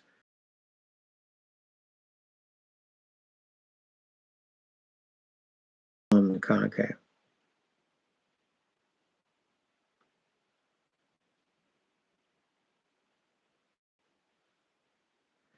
Yeah, okay, so you want to talk about scrubs? Well, yeah, because I mean but nobody really gonna hold it against him except for his ex-wife situation. And that's the only thing that's gonna bring because I forgot all about him. And I know he played 15, 35 years, but I forgot all about him until his ex-wife came up with all this craziness and I don't know if they in the swapping or what. I don't know. That's the only reason why I even brought it. When he came back to the mix, he had a little bit of a run early in his career, but then he played for like 10, 12 teams and he got stories and it just kind of got forgotten, you know. I mean, you could say Christian Laettner was a bum too. There are guys I would say that about. And then there's some of the guys that just, mentally didn't have it and it just kind of laxed over. So it all depends. Depends on your criteria. Yeah, I'll give you that. I'll give you the big O. That dude ate himself out of the whole league. He was a big old Twinkie. Had potential once upon a time too, because I actually had a little game, but he just got fat and blowed up and just stopped playing. Just became a big old Twinkie. That was a good one. Yeah, if you name certain people, I can co-sign that. But he had potential. A bum is frustrating because you could see something there. But if you never was, yeah, but I wasn't really that big on his game. I didn't see much there to begin with. Didn't see a lot there. He was like a never was to me.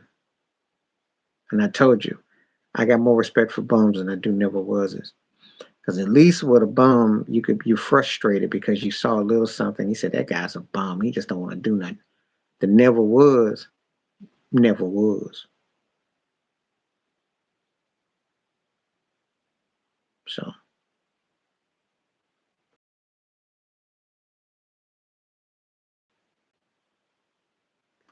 okay, so you want to say this is and you know who was the guy who made bums stand out the most? You know who that player was? It was Tim Duncan, because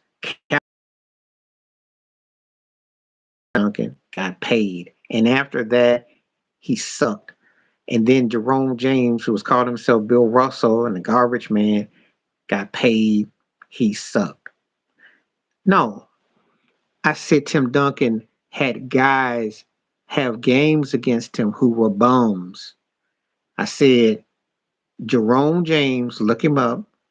Calvin Booth, look him up. They had their outer body games against Duncan and the playoffs respectively, and they sucked. They were bums. They got paid off of him. They got paid by going against him. Yeah, see, that was that game when he was with the Sonics in '04, and they beat the Spurs, and he was calling himself Bill Russell, and he got signed. He signed a big old deal with the Knicks, and he faded from view. Buddy of mine, we used to always had this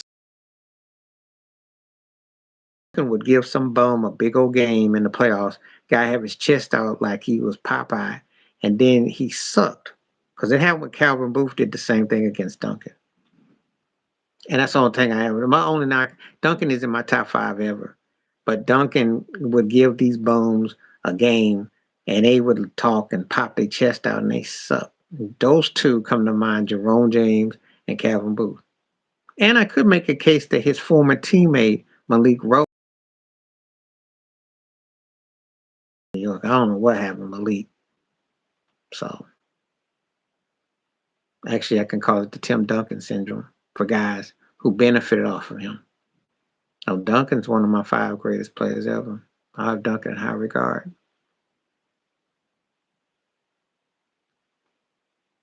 But cats did benefit off of him.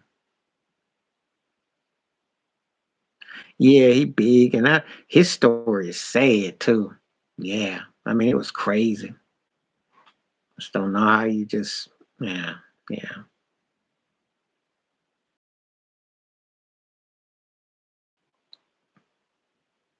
He'll fall in the bum pile.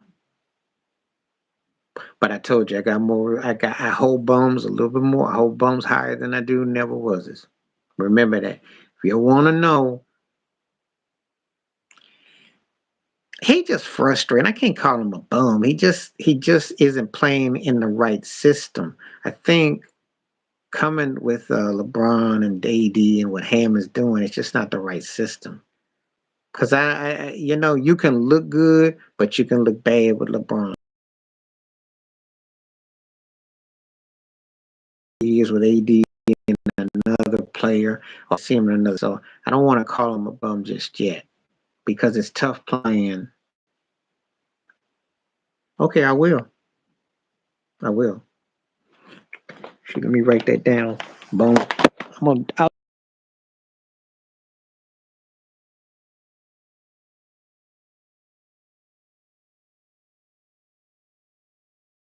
And you know,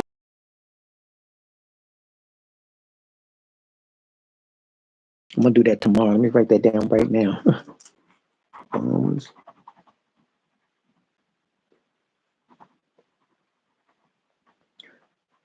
See,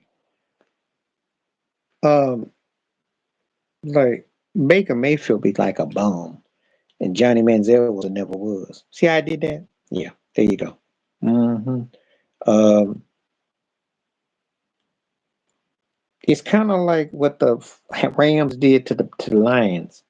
Matthew, not a bum, stat pattern, but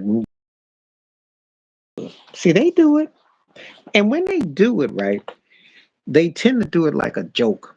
They say, okay, you know, you're gonna be so and so, you know, and we're gonna just, put this right here. So, you know, but for me, I'd much rather be you rather be called a bum.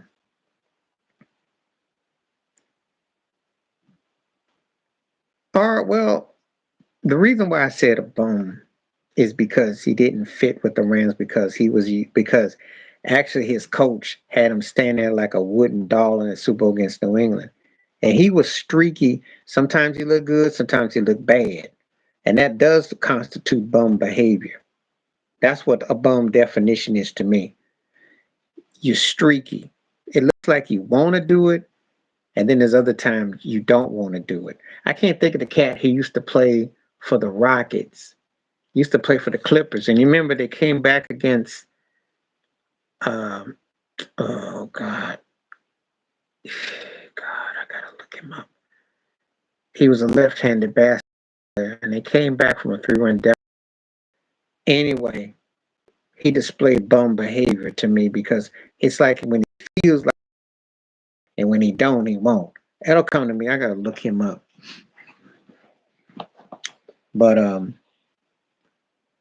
the reason why I say golf was like a bum is because it was so streaky. So they got rid of him from Matt Stafford because they thought, well, we're gonna get rid of him, and he will not. I can't even call RG3 a bum as a quarterback because his career got his fault. Now, as a personality, he knows better. So yeah, that's bum behavior. Because he'll sit there and shuffle.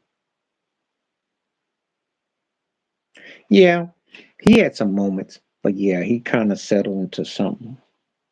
Let me see if I can find this dude.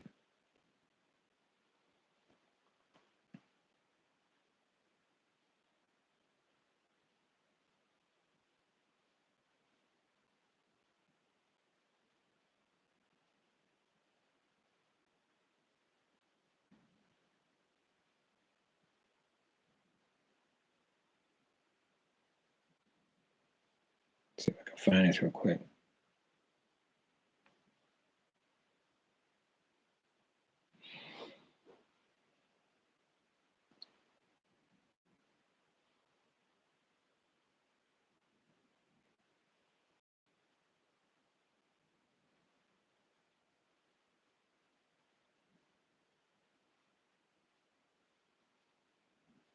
See if I can find him.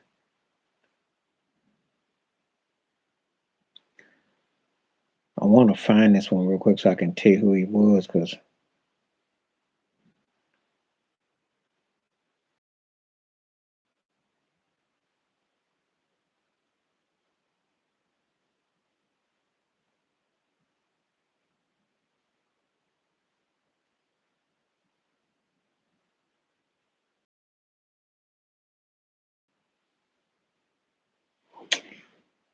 see.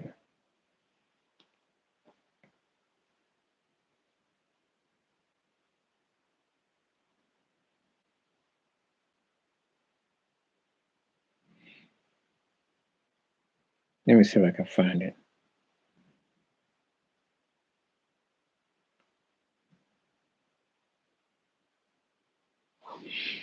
I'm gonna see if I can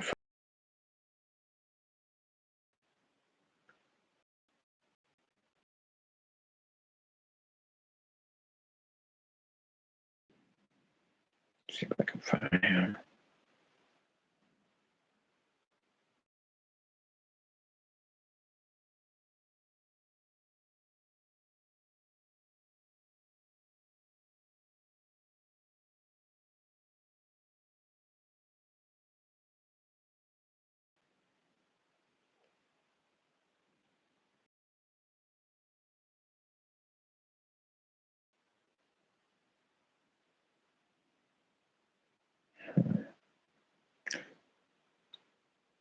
Luka just shows he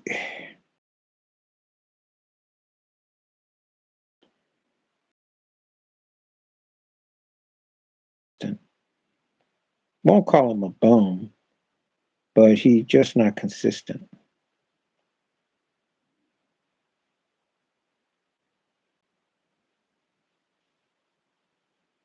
Won't call him a bum though, but he's just not consistent though.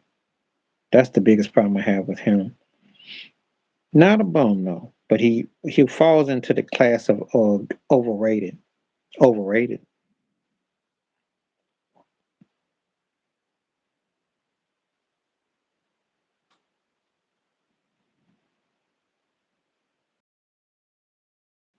Overrated. I'll give you that. Jalen Green, yeah, I'll give you that. I'll give you that.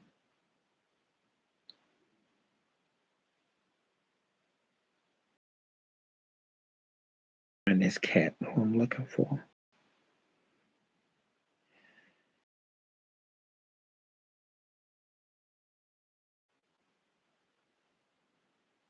Now, like DeAndre Jordan was a bum.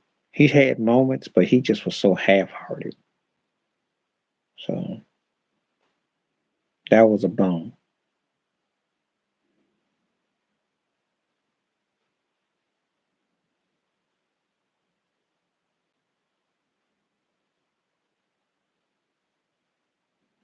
That was a bum.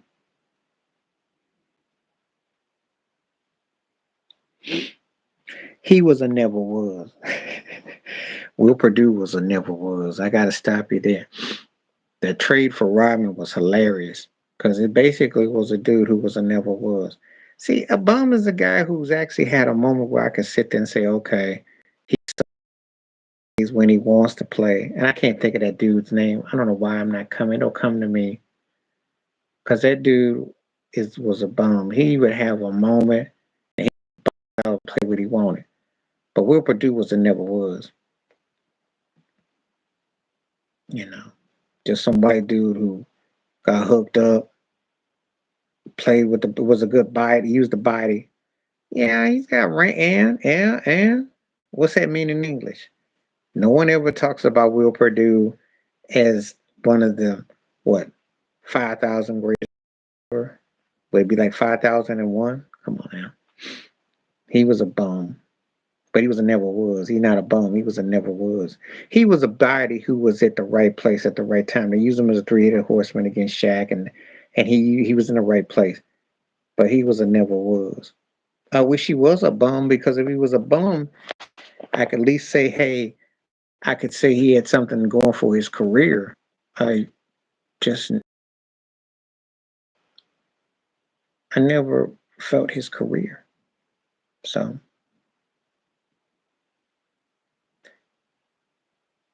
Scarborough was a bum. Smush Parker was a never was. I know Kobe fans are gonna call him a bum. Well, to me, to be a bum, you at least have to see potential. He was a never was. I mean, we don't really remember his highlights. If I can't remember your highlights, Scarborough, I'll give you that. But Smush was a never was. I, I'm having a hard time remembering. So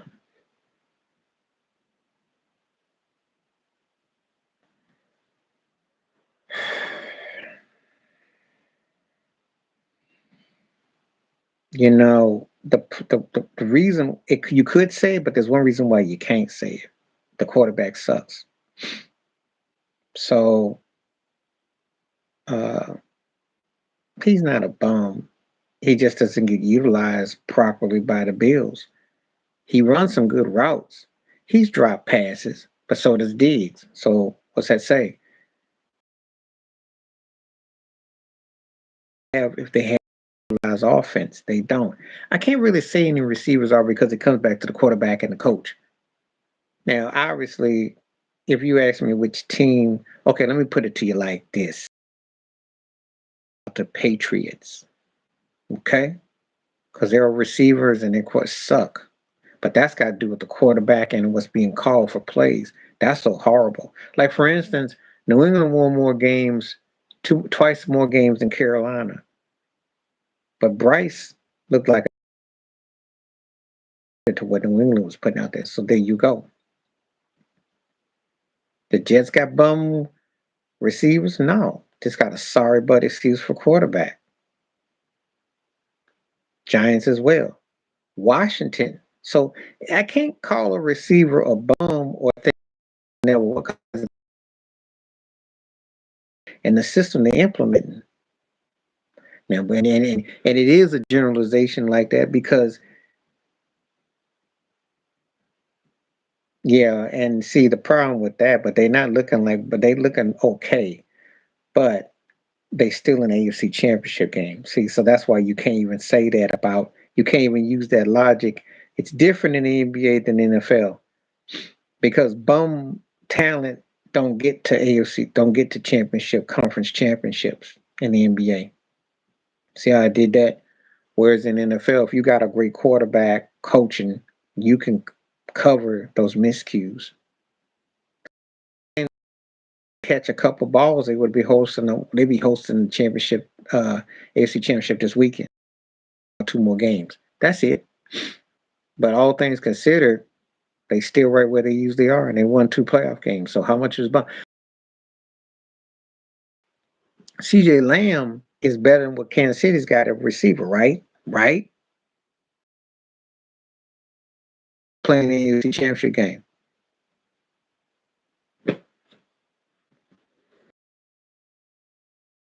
I generalize more. I can other sports. I can't do a singular in the NFL because it is predicated on the quarterback. That's why it's the most important position. I can come on the head coach. I can come on the quarterback. I can because see basketball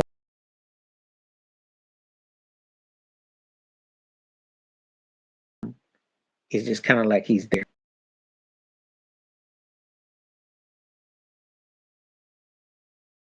name because he played for Rockets and he's the you know, can't think of his name. God, I want to say his name so bad. Let me type this in real quick and see if I get it. Former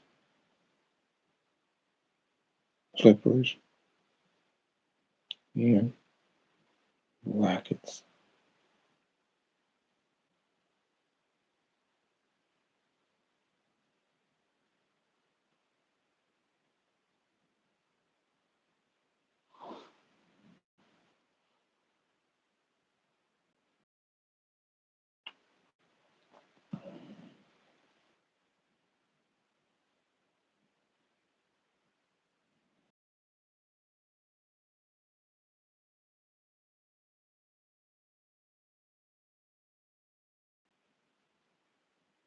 That ain't it. So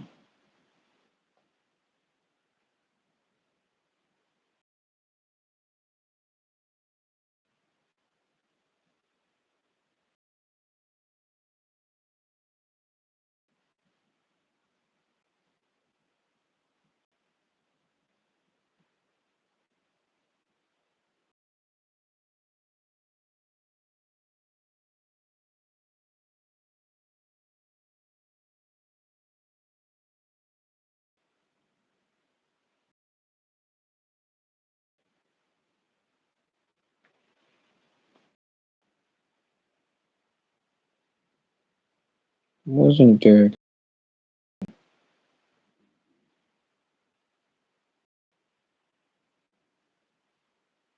Hmm.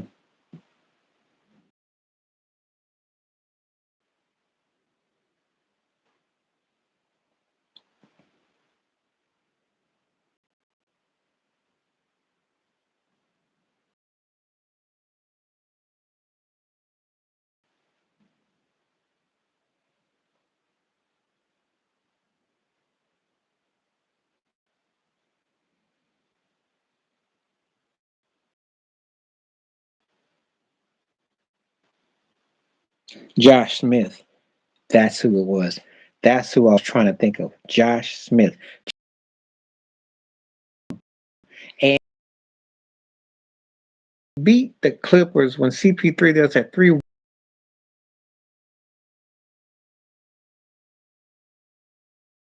He just lollygagging and lollygagging.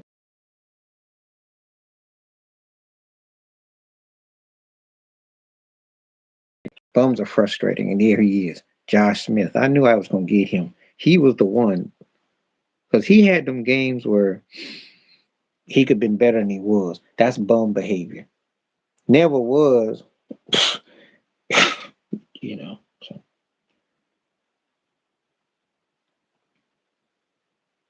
Boston, Philly, back in the 80s, Miami, Boston, well, Wade, Braun, Bosh against the Celtics. Those were always, and they are right now with Butler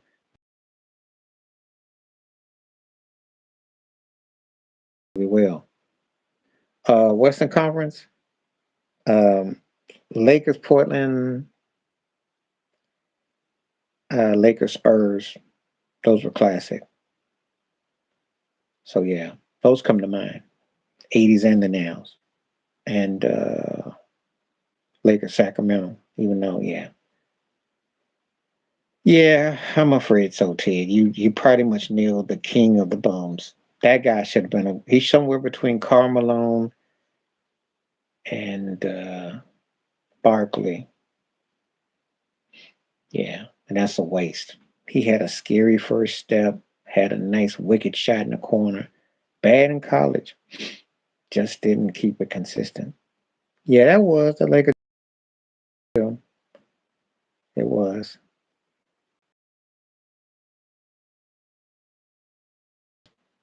Utah and Seattle, 96 was good too.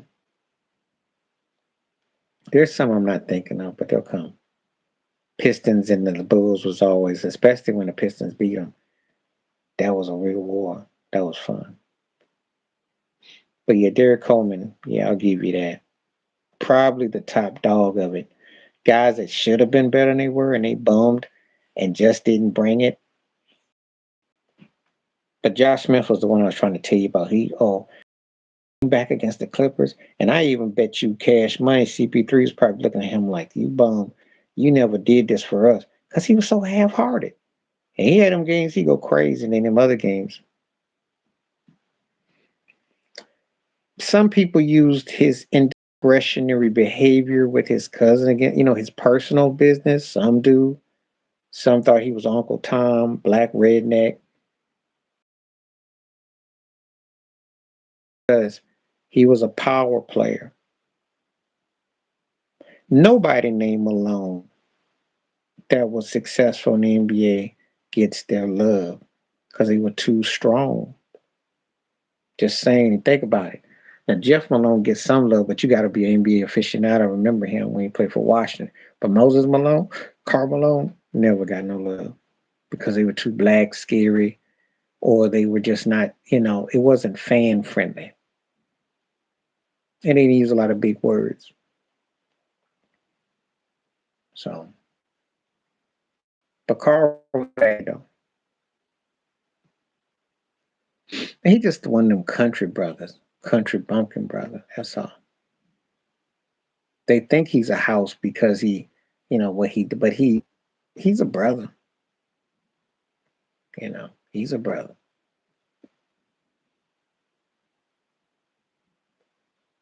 But I remember this one broadcaster was saying, he said, you like watching Jordan play ball, but you go hang out with Karl Malone. That's when this cat once said that. I think it was Brian Burwell. One of them cats said that a long time ago. So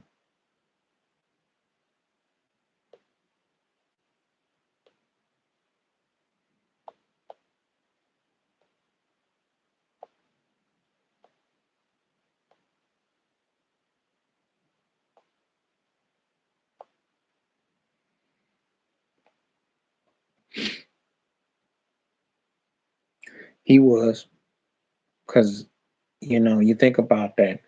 They never talk never got a real endorsement.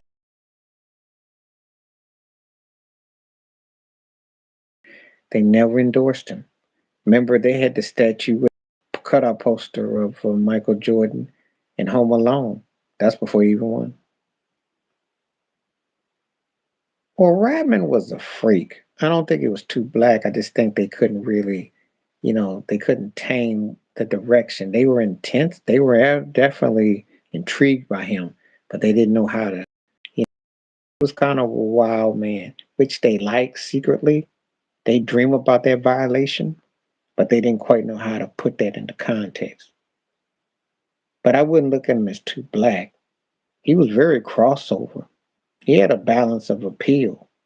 It's just that the way he was about authority, he was white, they'd say he was a rebel. Now that I get, if you were going to use it in that context, yeah. But in different ways though. UNLV was just too black because they had a white boy coach who was crazy, and they were out in the West and they thought they were wild the way they played ball. They were wild in the way they were playing ball.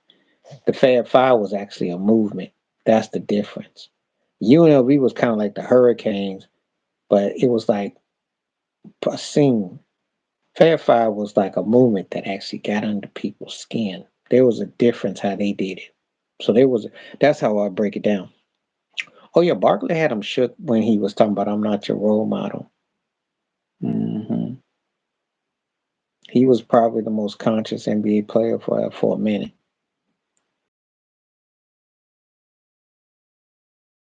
and everything, but he didn't sell in Middle America. Yeah, so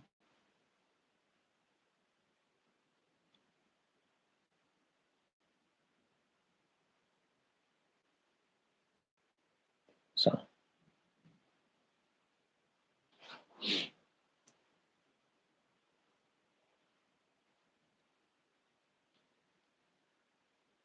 hmm hmm hmm And he could play too. They really can't even tell you about him because he was a great player. I mean, Oscar Rosser called him the GOAT. So they can't even tell you about him. He was really, and the fact that he told the whole truth about Donald Sterling, that's why he got down, that gets respected. When they talk about the Me Too, when they talk about, so, and I'm not trying to equate it to, date attacks on women or the stuff, but time about Donald Sterling when no one else was doing it.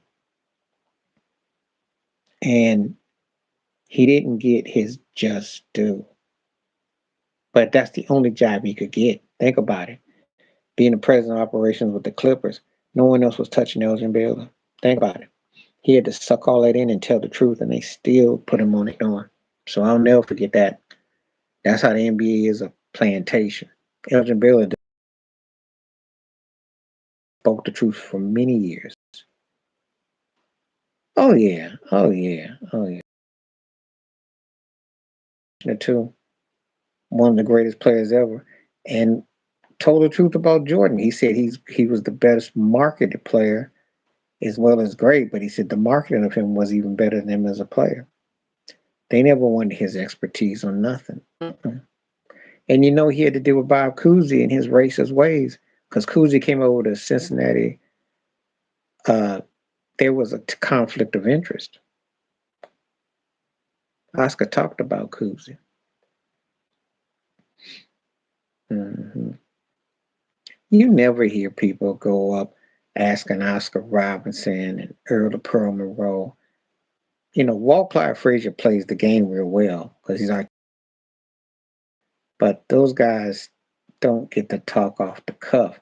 There's a reason, because I told you, and everybody knows that's why it's the NBA the last 40, 50 years. They only want it to act like everything happened with Magic and Bird. Dr. J gets written whitewashed too. You know, they selective, and then of course if they talk about a black center, they scared of it.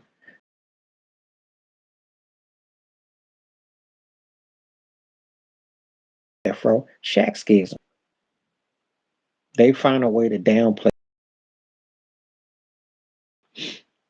even though, Shaq sold out, but his dominance didn't sell out. See? Oh, yeah. Hodges didn't get the 3-point shooting contest, and Adrian Dantley, they kept him out the Hall of Fame for many, many years. Try to do that with Bob McAdoo, too. Yeah.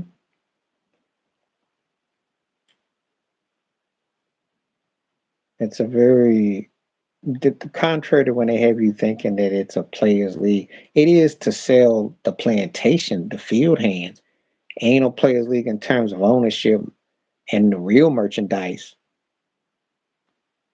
People laugh at me right now when I tell you Steph Curry is still underpaid. LeBron was underpaid. Durant's underpaid. They still got old man clauses about what they pay. So Giannis is underpaid too. I didn't think he was socially too black. I thought he didn't really sell the middle America. He's actually more calmed down. I don't know if I'd say he was too black with him because I never felt he really stood on much. I just think that he just didn't really, his game didn't cross over, transcend the people who respect basketball. But I don't know if I ever looked at Derrick Rose quite like that. You know, he definitely had a black side to him, and what I mean by that, it wasn't going to be a name where he was like polarizing.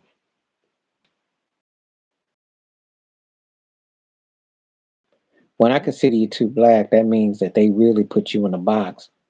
They were gonna give you no MVP, and you know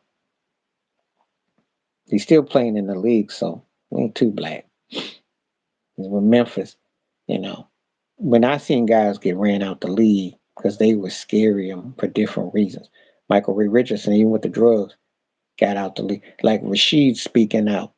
There's a difference between that. I don't look at D Rose like so.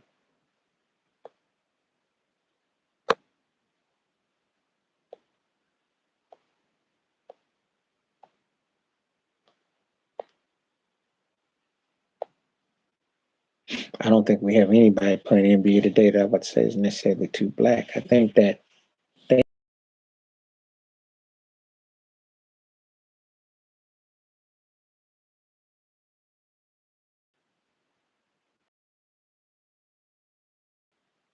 yeah, well, yeah, back in the day, and Moses was 444 because he scared him with the way he would talk. You know, make himself available for like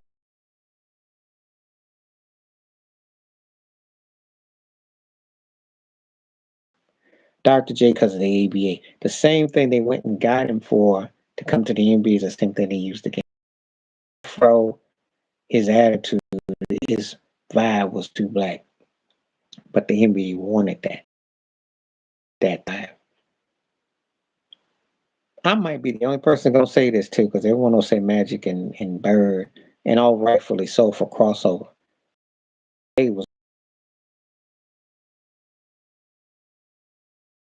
They used the black and white buddy cop, and plus it's LA and Boston. But if you think about it, Dr. J is the one that saved the NBA. They needed everything that he was doing to make that game marketable. And even though it was on tape delay, they needed him. And they turned around and turned on him too, coming along and being a great player and what he did. But the marketing. It's a big difference between the Fish to Sageberg and Space Jam and the marketing. Just saying. Oh well, they come in an era where the money's big, and also the endorsements, and also these guys are spoon fed that score points, and your money is your win, is your jewelry. Drive to make a standard, hardly.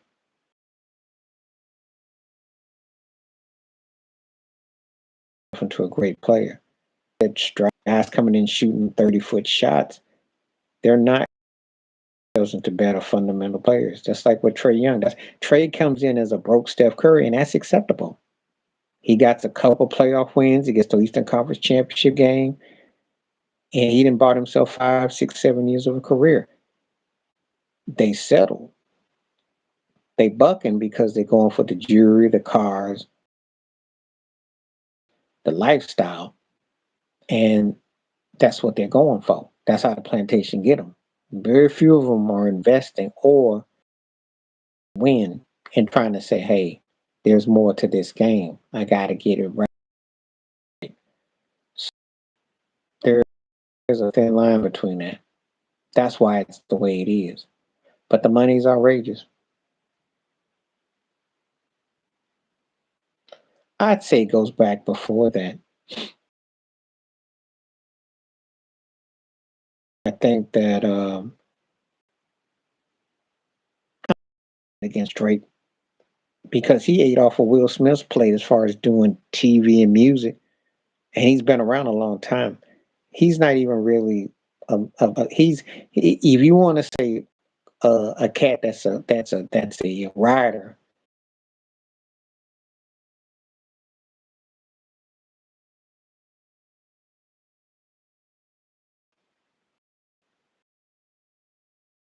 It's been there. Little Wayne does it too. I mean, Jay-Z does it too. Snoop does it.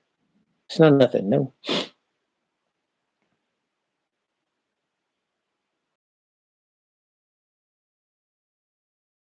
Foley in the Hollywood in the lane, cats follow monkey see, monkey do.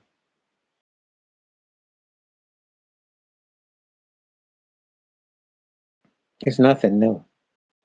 Nothing new.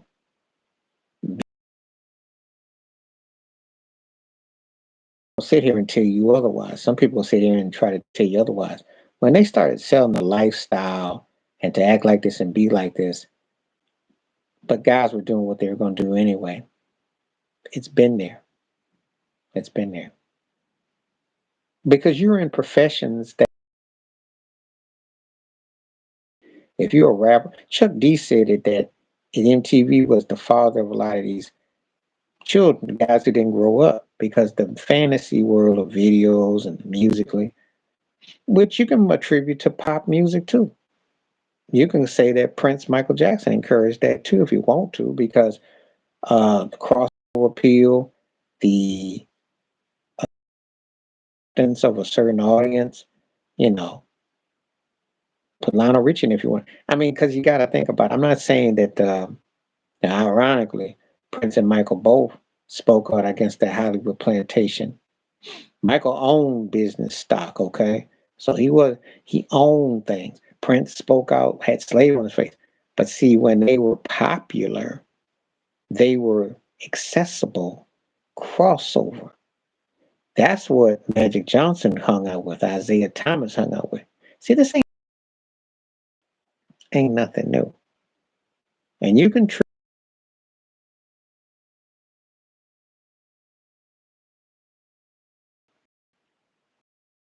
so I don't want to ball on hip hop.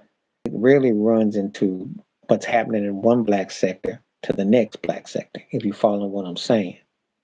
It's not a hip hop thing. It's within the culture. I hope that helps. It's easy to pick on Drake because he's successful now and all that. Who's his mentor, same thing was there. Molly's and they bopping, and they all got that whole thing. Snoop, that whole thing. So Dr. Dre, Jay-Z, Ice Cube say that they promote a lifestyle that has connected, and people use that, you know. So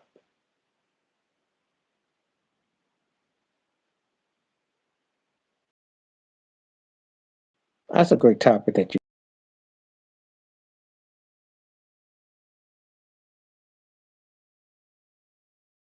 had back in the day.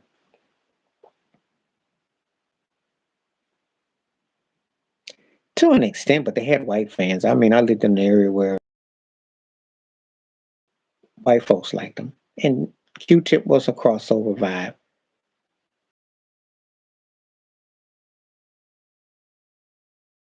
He definitely was trying to go crossover. They started off pro-black, and like in the industry, they pushed an agenda,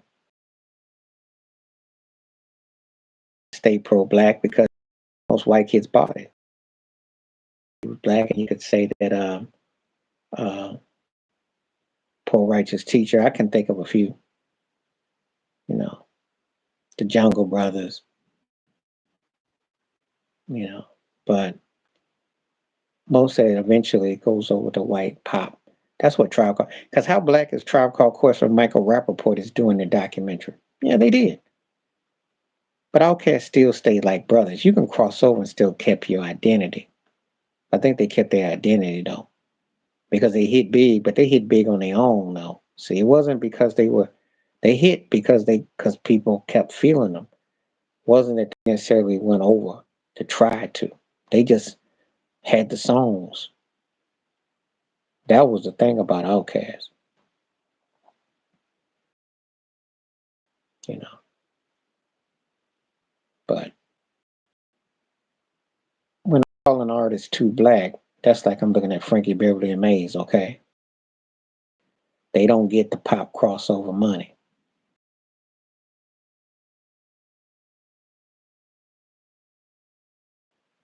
He was a part of the midnight documentary about a tribe. It was out, and he was talking on them. Rappaport been down the hip hop, the New York East Coast.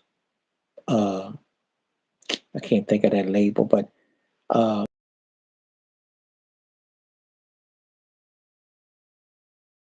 Steph too.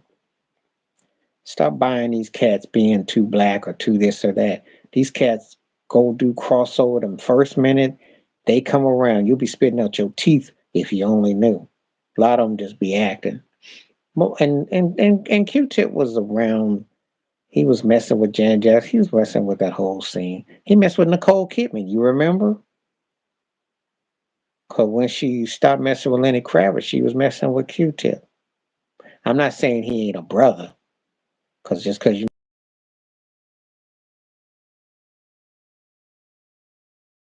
but don't get it twisted. Tip like that pop life. Tip was about that, you know. Just like Big Daddy Kane was considered a big, strong brother. He did that Madonna book. And he knew, even though he did have black appeal, and he does, but I'm just saying. But a lot of these cats, they just like Common. Now, Common to a certain sector, because I think he's messing with Jennifer Hudson now. But again, man, you'd be surprised how small that world is. Because a Michael Rappaport or Bill Maher can get up with these cats and get access. Now, it's been there with Cube only because of the fact that he had to do those Are We There the Yet Part 88. You got to have white dollars to get those movies off the ground.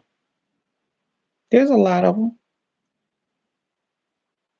My main knock with Cube though is when he tries to talk about Biden and Trump agenda for Black America. That's why I have a problem with him.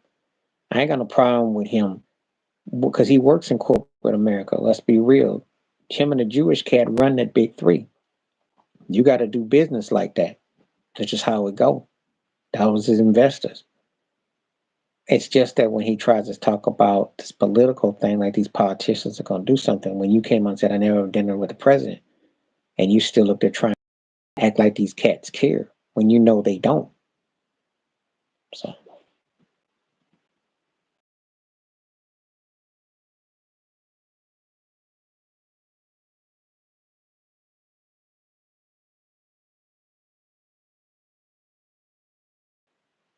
make no mistake about it. You working for these labels, they're plantations.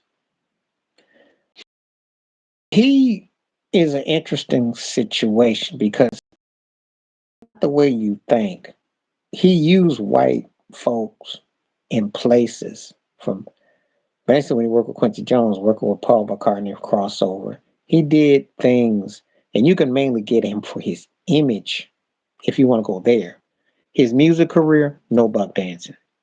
And I'm gonna break this down for you now. If you know anything about Michael Jackson, the Jackson 5 start off crossover. They have 4 pop #1 songs. How are you buck dancing when you already hit like that? He hit like that. He hit like that. Imagery wise, buck dancing, yeah, you can say about his features and stuff like that. From the musical perspective, no buck dancing. Not at all.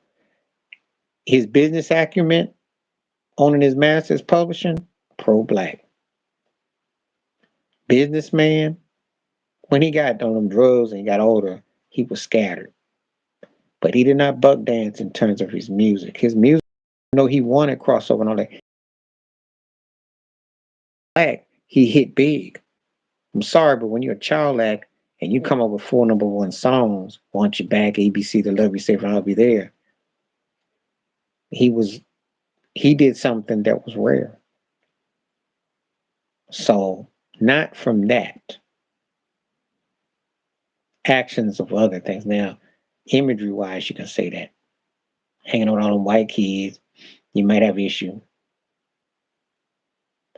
His association with Trump wasn't buck dancing. They were actually genuinely cool with one another. Business is one thing, politics is another. You know. He got called out by some people because they didn't see his like with his ticket, but there's certain things he did. But he didn't have a normal life.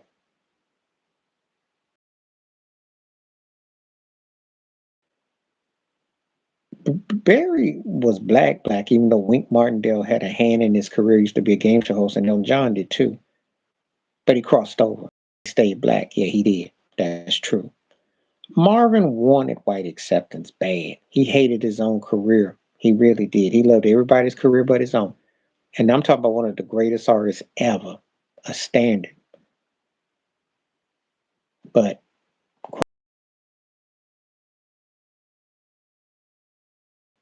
you know, people don't understand how deep this goes, but also he's dealing with his daddy issues and so on and so forth. But it was a reality. But he had a strong black element that people still fought. The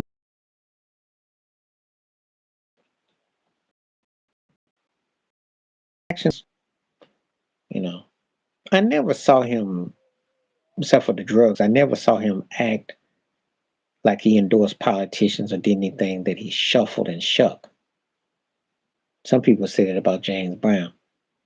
So when you call someone a buck dancer, you gotta have the proof that they endorsed somebody, that they did a Tim Scott, or they bent over backwards in ways that they, cats do shuffling.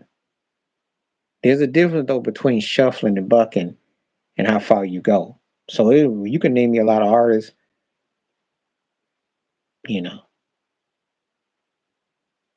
but cats who crossed over, they did do some bucking to appeal. Prince did that too, but he also was black. And especially as he got older, he definitely went in a different direction.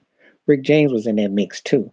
See, so it's a very dicey. Now Whitney played the role because Clive Davis pimped the role. They played that role.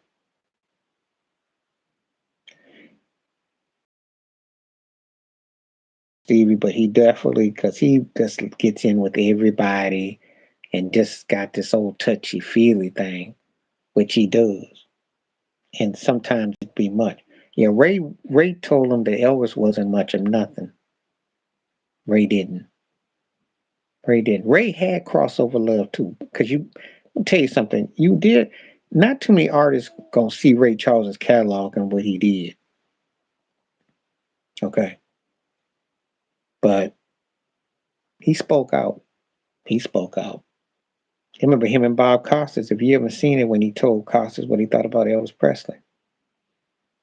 Check it out. So Ray didn't think much of modern day music. So it's a touchy subject that when you ask who's buck and who's not, and then we go by artists or this person or that thing. It really is. Like there are artists that's so soulful they crossed over. and then you really don't know, like Al Green. I never thought Hendrix bucked. No, and you know he played white boys came and ate him up, and they taught his because they still haven't. He's still considered the GOAT, and he really had this burst of energy, and he was real red. Yeah, I don't think Little Richard buck danced either. Little Richard spoke out on all that. You saw Pat Boone made a lifestyle off of Little Richard. So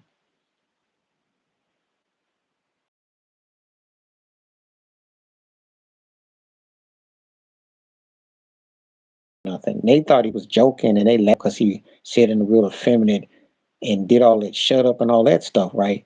But he was telling the truth. I don't think he. I don't think that.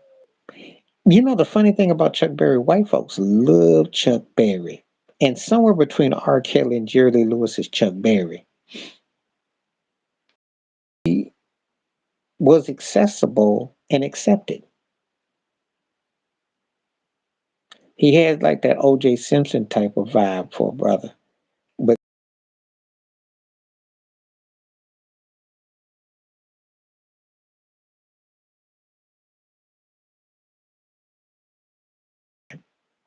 he just did his thing, you know.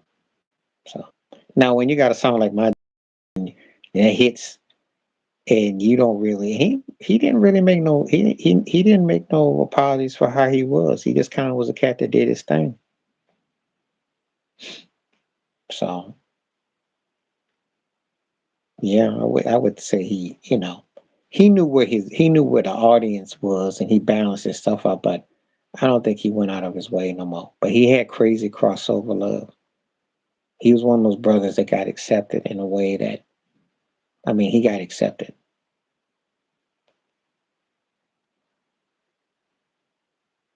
Yeah, but they the thing about it was because they liked his talent. He didn't come across like a scary Negro. That's why. Just right. His tone and vibe was just right. He just had the dark skin, and that's what the only thing that worked against him. But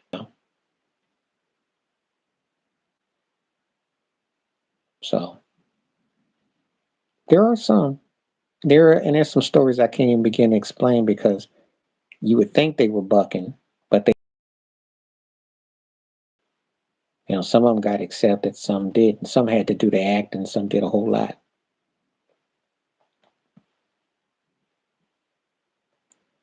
There is some shuffling though, because no matter who they are, when you work on that Hollywood plantation, that industry, you give up something for crossover. That's just the fact. They look at you, they say, okay, we can make money off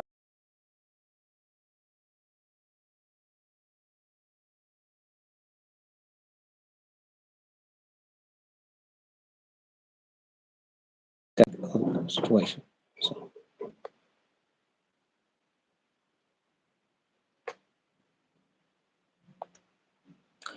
yeah, he did. Love him as an artist, but he did. It's a crossover appeal though. Love him as an artist though. And he did have crossover appeal, but he definitely made himself, you know, and that's sad too, because he's one of my favorite songwriters, artists ever.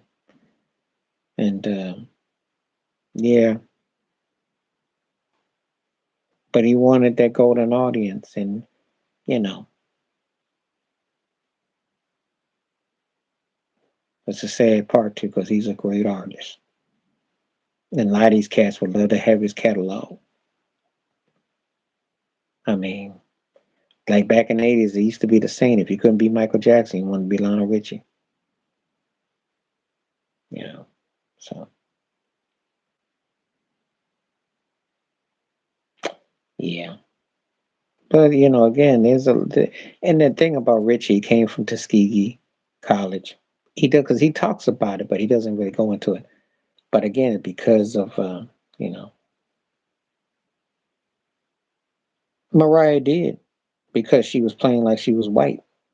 Look it up. I was around when Mariah first came out when she was a Matola, and they downplayed her blackness, but she did. Mary J was just ghetto, so she didn't really know no better.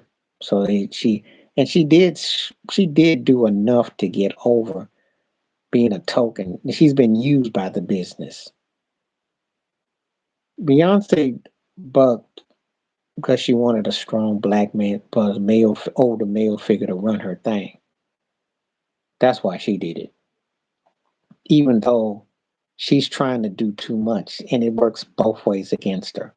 Tina Turner, when she crossed over, because she was so beaten up psychologically and physically and mentally and spiritually. So them four women, those are all different situations I can debate all that on. But Mariah did. You need to go back on that one. When she was with Matola, when she first came in her career, they was playing her like the milk version of Whitney. I'm not making that up. Vision of Love era to the Unplug era, the golden curly hair. Yeah, she was definitely a past crossover. Mary was just too ghetto. But then once they put new hair on her and cleaned her up, she used a couple words, but you can't really put Mary in there. Mary had hood love, but it's kind of like she's been used by the business. She got turned out. Beyonce wanted an old male pimp figure, and Tina found a way to make it in spite of. But she also showed a lot of strength. So I didn't like what she said about brothers. However, I understood how she felt about America. So she has spoken out. So it's kind of, they all some interesting mixtures when you get down to it. Oh yeah, I do this when I talk about music artists. I can really go into those even more. She was to an extent, but she liked the pop crossover them too, and she was kept by Wycliffe.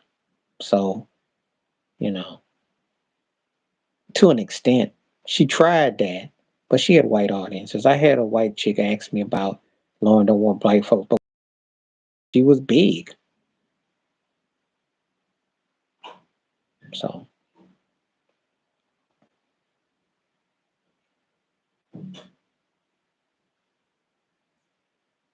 too black is Millie Jackson, not somebody that sells 5 million records and crossover wins all them awards. That was Millie Jackson. That's too black. And if you don't know about Millie, look her up. I can show you some too black. Black. Black, but not, she still had crossover appeal. She just gotten pimped by Wycliffe and Marley, and she settled for that. Big difference.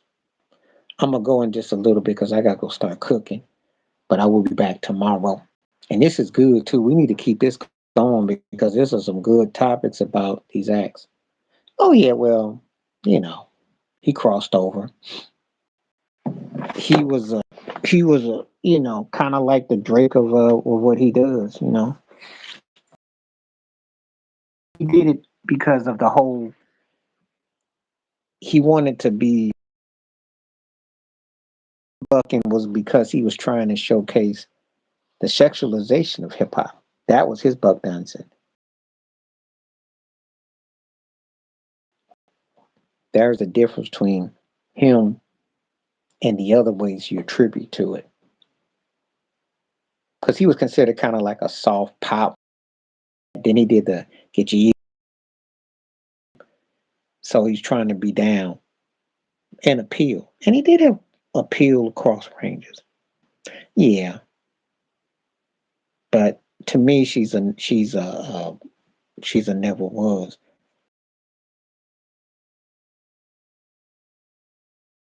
Nothing for me as an artist. Stack, but that's got nothing to do with the music. I could put it on mute, and I find her almost an insult because she's using black culture. She's a culture bandit.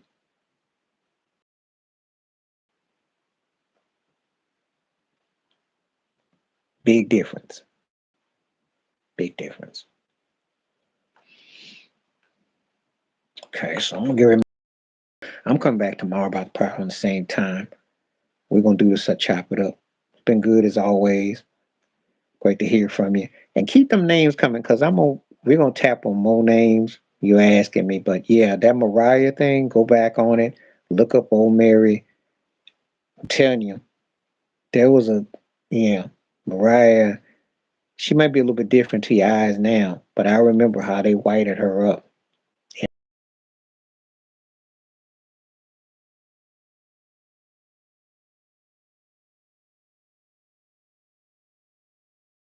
I'll be back tomorrow. Peace out.